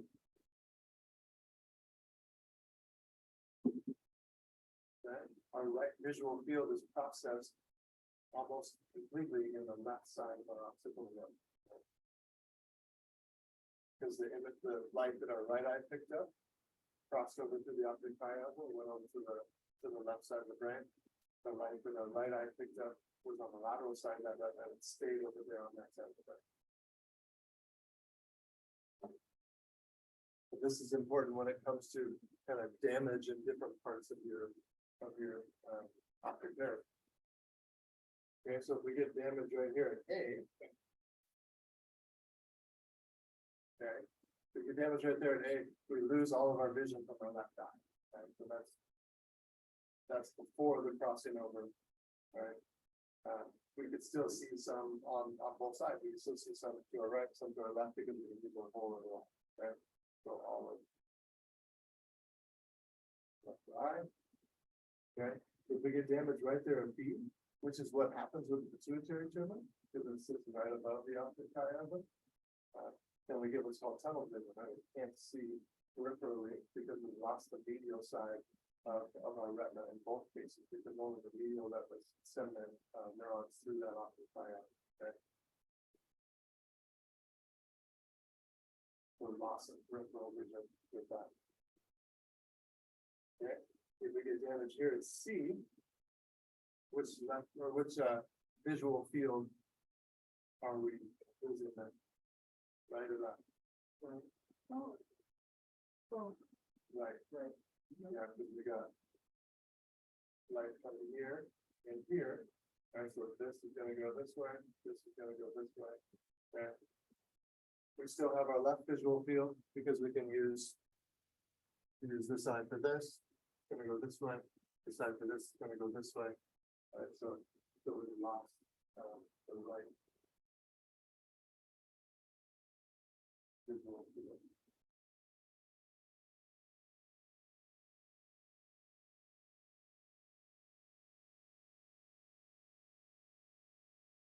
Okay, if there's damage further up in the brain, like way back here in D, then it doesn't result in quite as much damage because there's so many neurons when you get to that point. It's pretty uncommon to just knock out the whole tract there. So it usually results in in some you would think it would be the same as C, but because there's so many neurons in that portion, they usually are able to maintain some of the vision in the right visual field. So the right visual field as well, but not completely. This being a complete right eye. Which one? You say C? Yeah. No, C is not right eye, it's right visual field. Because when we look at so this part, the lateral part of the retina here, the right visual in the right eye goes over here. Right, so that doesn't affect the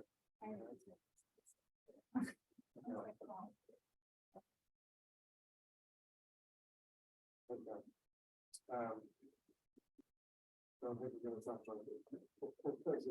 We're having complicated numbers, so let's not go there. All right, so here's what we'll do. You guys can kind of talk through these as well as we'll take a 10-minute break here. So we'll come back, look like 12:05-ish, okay? And we'll dive into the last part of the year. So let's take at least a 12-minute break. You can kind of focus in as well as get up, stretch your legs, move back, move back in a bit.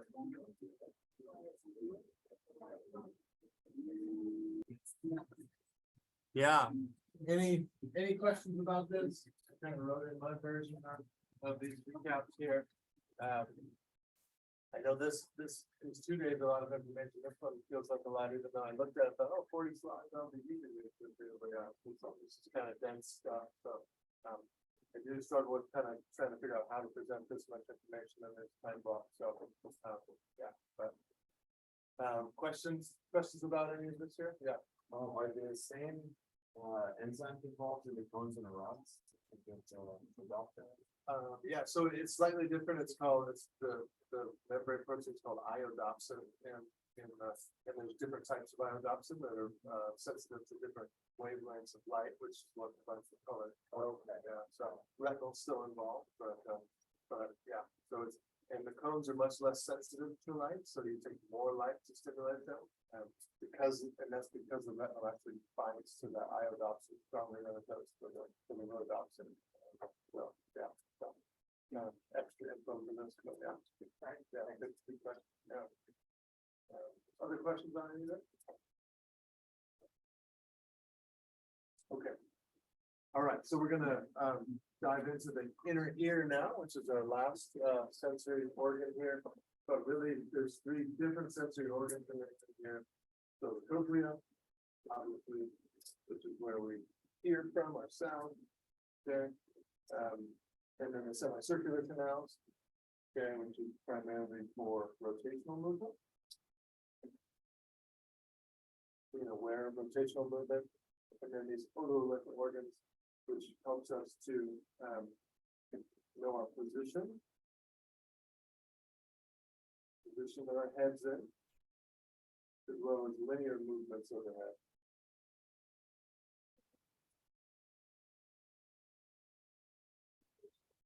So rotational movements, so with the efforts for MDT. Yeah. Yeah, so that's kind of the sensation or the stimulus that each are sensitive to. Okay, but then each of them have a special kind of portion inside of them that contains the hair cell. Okay, so the hair cell is the primary little cell that we find in all of these that allow us to allow these little organs to be stimulated by different types of vibrations. So it can be sound, it can be actual physical movement of fluid. We'll look at these words and stuff. Okay, so inside the cochlea, the special organ that contains the hair cell is called the organ of Porter.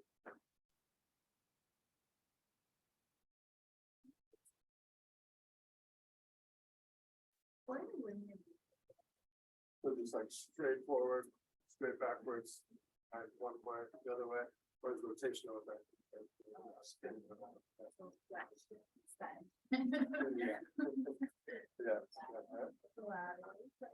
Yeah, so in the semicircular canals, the place that we find the hair cells is called the ampulla. Okay, and then in the otolith organ, the place you find the hair cells are called, there's two of them, they're both called macula. And then specifically, there's the neutrophil and the sacula. So macula, M-A-C-U-L-A. And there's the neutrophil and the sacula, so U-T-R-I-C-L-E.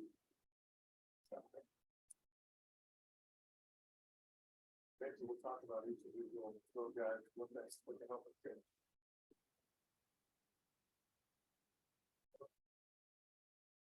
Okay, ready? All right.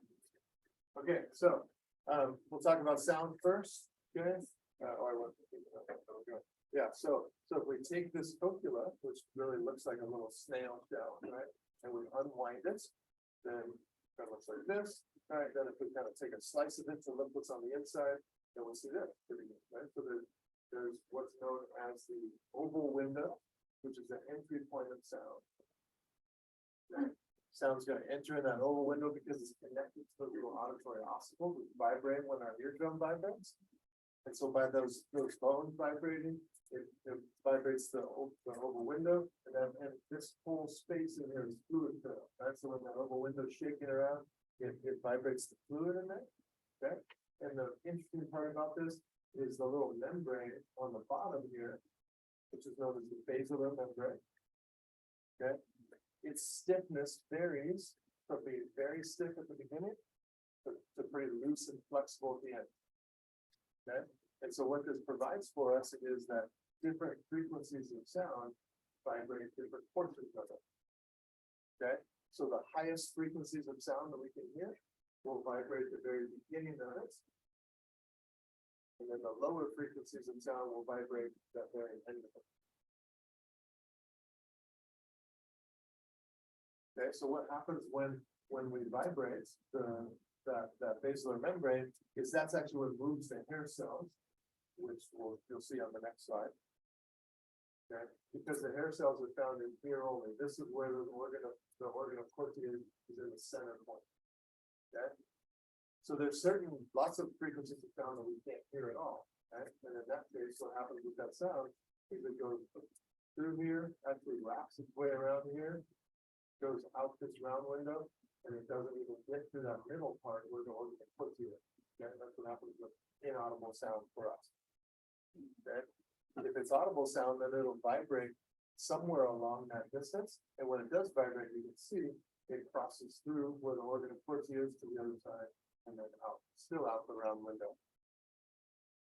Okay, so again, high frequency or high pitch sound vibrates the early part, and lower pitch, lower frequency vibrates the later part of sound. Yeah. Organ of Corti, there's a bunch of them in the middle in there, okay, so we'll, there's the slide, the next slide has a zoomed in part that you can see, yeah. Where's my data set? That's not- Yeah, so that's pretty much what I was thinking, Okay. which is this, so we see the little hair cells in here, so this is like zooming in on that center canal from the last one. And so the little hair cells are, so here's that basilar membrane I was talking about, this is the anchor point of the hair cells. Okay, and those hair cells stick up, and they have these little tiny hairs that are embedded in another membrane called the tectorial membrane. Okay, the best way to think about this is that the hair cells are here, right here's a little hair, basilar membranes down here, tectorial membranes up here, it's kind of embedded in it. The tectorial membrane doesn't move at all, but the basilar membrane does, so that bends those hair cells, and that's what causes stimulation. Okay, if they both move together, then the hair cells would bend, right, so one needs to be stiff, one needs to move, and that's what causes the stimulation of the. Okay, so a couple of things about this. Yeah, a couple of things we get here, you can see that we get some. When those hair cells bend, it literally is a mechanical mechanism to where when it bends, it opens up an ion there, right? You can see that ion channel just opening up there, right? And we can see calcium and potassium flowing into that hair cell. Okay, and that pretty much, so we get influx of potassium and calcium. Okay, that's going to lead to depolarization of those, and then that's going to cause these guys to release a neurotransmitter, which is here right here. Okay, again, that's glutamate. Okay, and then we start an action potential on a neuron from that vestibulum cochlear nerve, which is cranial nerve number 8. Okay, and so these are all really these the inner hair cells that are doing this for us, transmitting sound. The outer hair cells are kind of a different function. There's some actual motor neurons that go to the outer hair cell, and those are used more to help us to amplify sound.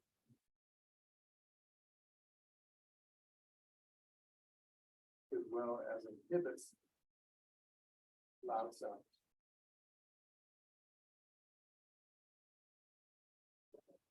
Loud sounds as well as background noise, right? So the sound that we're not trying to focus on, those outer hair cells can act to pretty much stop the signal coming in from the inner hair cells. And so these inner hair cells, when the cells pretty much bounce, and the hairs bounce back and forth, and it fluctuates from depolarizing, causing action potential, to hyperpolarizing going the other way, and that's pretty much the thing that happens when they bounce back and forth. So inhibition there, excitation, they kind of bounce back and forth from inhibition and excitation. And we can see increase in action potential frequency during the excitation part, decreases during the inhibition part, and that's the different signal going from. And the reason that our brain knows the difference between a high pitch sound and a low pitch sound is simply where that neuron came from. Right, so the neuron was wired into the first part of the basilar membrane, where it's only 20,000 hertz will activate it. The brain knows when it receives a signal from that one, it sounds like a high pitch sound, right? When it receives a signal from the one that's deeper in, you know that's a lower pitch sound, right? So it kind of maps all of that together for us to hear all the different things. Pretty fascinating. And when you, yeah, I don't know if you guys talk about this later on in the program, but when someone has a cochlear implant. Right, they have to literally wire those wires. They pretty much a little speaker, or sorry, a little microphone that picks up the sound, converts that into electrical energy, and then they have to wire those electrodes into the cochlea. Right, and so it's just kind of rewiring it into those nerves. That's because the hair cells aren't working anymore. Right, but the nerves are still there, so we just wire that into the nerves. But the brain has to obviously relearn where the different pitches are coming from. They have like 7 different electrodes they wire into the right general region, but obviously it's not the same. There's thousands and thousands of neurons going into the brain. So it's pretty fascinating how that works. But, yeah. On the previous slide, it says what is sound. Oh, yeah, yeah. So sound is just, the best way to think about it is when you think about, you've seen a speaker with the cover off, when that thing goes, pulls in and then it pushes back, right? It's constantly going back and forth. So sound is really this fluctuation between low pressure waves, which is when we get sucked back, that's called rarefaction, okay? Versus compression, right? So then that's high pressure. So when that speaker membrane gets pulled back, it literally separates the air next to it, right? So it decompresses the air. And then when that speaker pushes forward, does the opposite, slams all of their molecules together, right? So then that's a high pressure wave. So it's really what sound is this fluctuation between high and low pressure waves going through the air.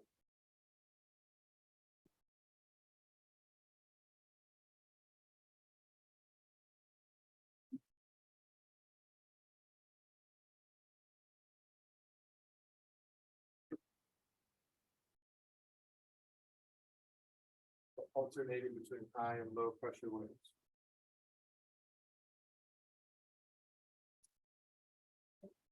Okay, thanks for reminding me to answer that. Other questions on these so far? Okay, so just a couple things about the sound waves. Kind of already mentioned the frequency is related to pitch, right? So when we look at A and B, which one has a higher frequency there on the top? A, right? So that's going to be the higher pitch sound, right? So this is going to be high pitch, whereas B is going to be lower pitch, right? So and then amplitude, or then the loudness of a sound is all about the amplitude of the wave, right? So how far does that speaker pull back and forth as it creates those waves? So A is going to be the louder sound, right? Whereas B is going to be the quieter sound. And that just dictates how far the hair cells get bent, how fast they move back and forth. That creates a greater action potential frequency on those neurons, which gets to our brain, and we interpret it as a louder sound.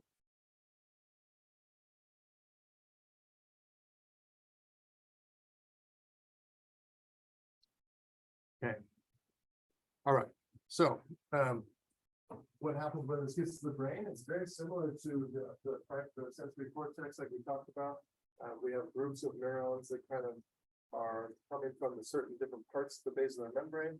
And so all the low frequency ones are together, and then it just works its way up, right? So it's kind of this tone-atopic map of the temporal lobe, which is where all the sound is processed.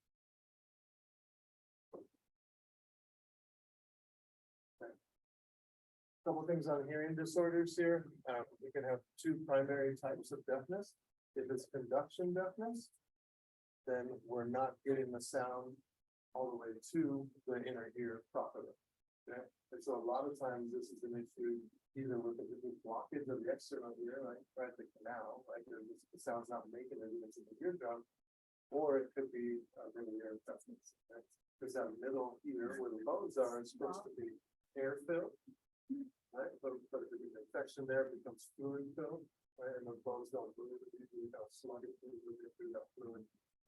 And so that sound isn't transmitted as well to the inner ear. So that's like all the conducting part of sound that gets messed up with conduction deafness. With sensory neural deafness, we have an issue with actual hair cells or the neurons themselves. Okay. So hair cell damage or nerve damage.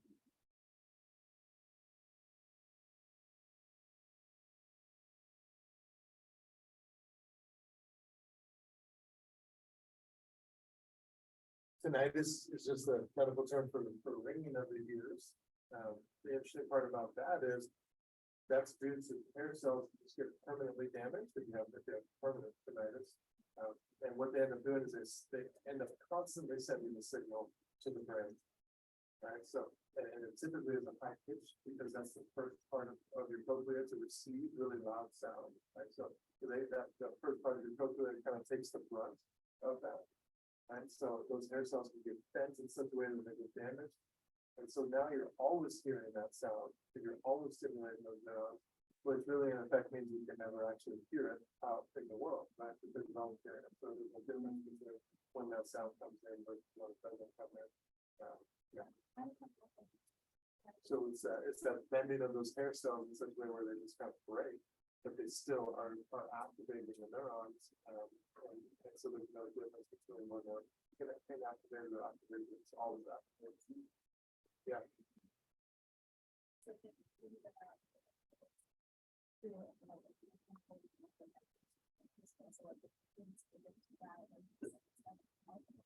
Yeah, well, I could get, it's the same idea that there's just some damage to that, to the hair cells or to the neuron itself. And then if for some reason it activates that neuron instead of just like turns it off, I don't know why, but it actually activates it, so it turns it off, but yeah, but it activates it, so then it's just sending the signal to the brain all the time. For conduction deafness, yeah, so pretty much there's a problem with, there's a problem.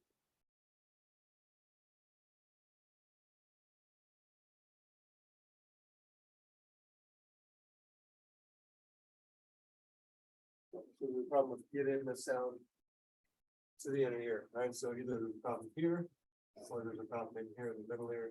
We're not actually giving it all the way to the cochlea. You have to conduct the sound first through the air of the external ear canal, and then through the bones of the middle ear. And so there's some issue with that conduction process. It's not getting it to the inner ear. Questions about that?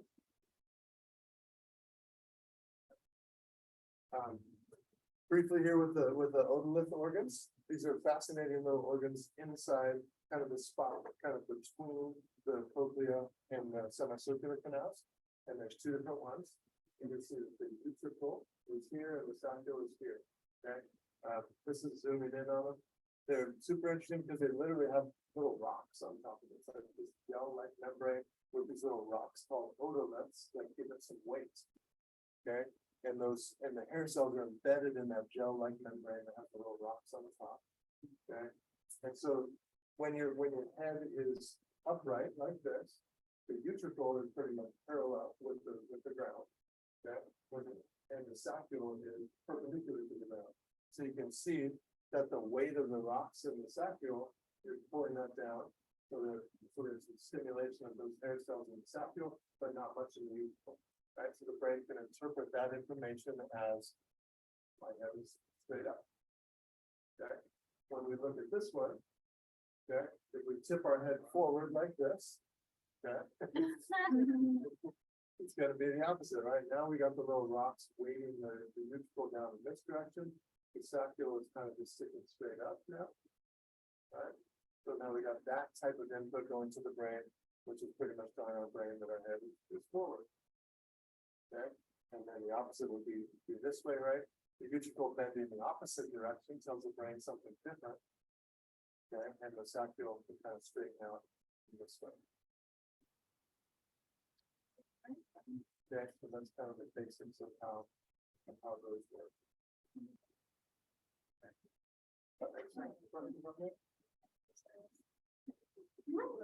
Yeah, it's recorded now too. Yeah. Yeah, so same thing when we start moving forward, right? The utricle gets kind of pulled backwards, right? Because of the gravity of us moving forward. So that gives us awareness of that moving forward. When we move backwards, the utricle's kind of going forward instead, right? It kind of lags behind the rest of our body because of the weight of that gel-like membrane with those hair cells in it. Okay. Lastly, semicircular canals. These give us awareness of rotational movements.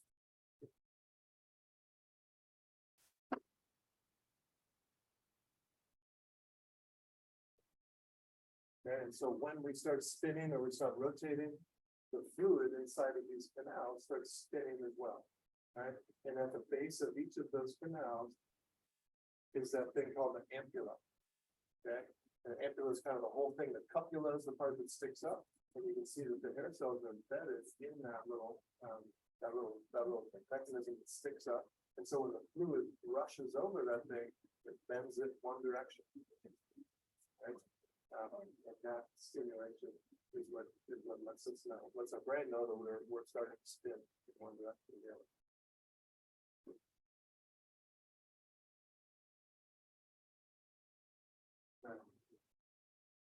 That's very basic of that. We can go into a lot more detail. The one thing I will say is that similar to the way that the little rocks in the little membrane go backwards as we go forwards, it's the opposite here as well. When we start rotating to the left, the fluid is lagging behind us, and the fluid is actually rotating the other direction, right?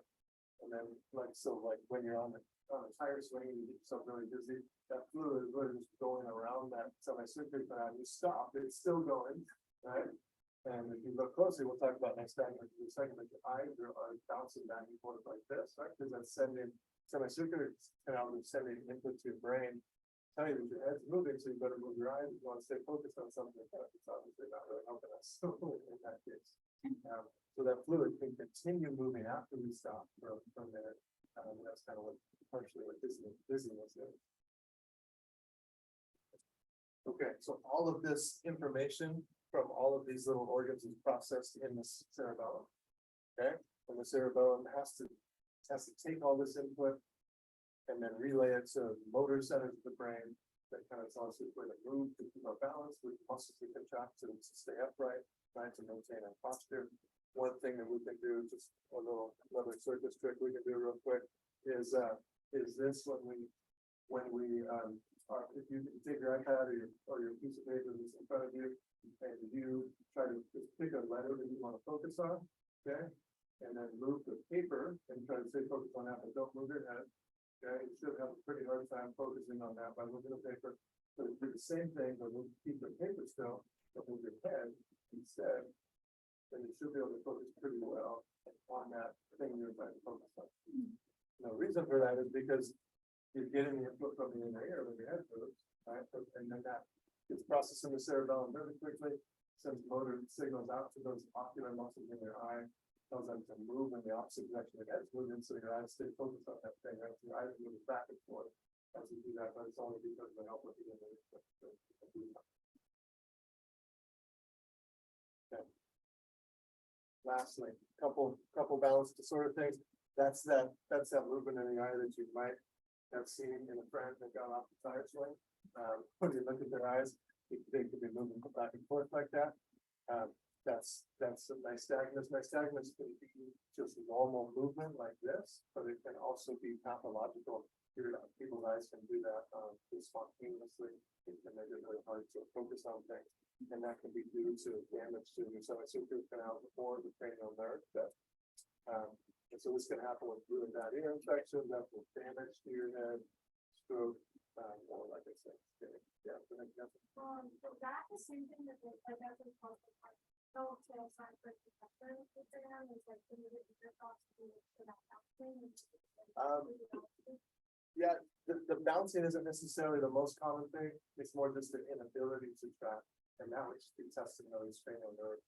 Is what that's doing. Yeah, and then vertigo is there's kind of two different types. You either feel like you're spinning, or the object that you're looking at is spinning, and this again can just be due to damage to those little structures or the nerves themselves. So, all right, guys, we made it. I did cut out that cows thing on the bottom. If you have the old slides, don't worry about that. That was okay. All right. Good to be with you guys. We'll see you next week. Have a good anatomy class. All right.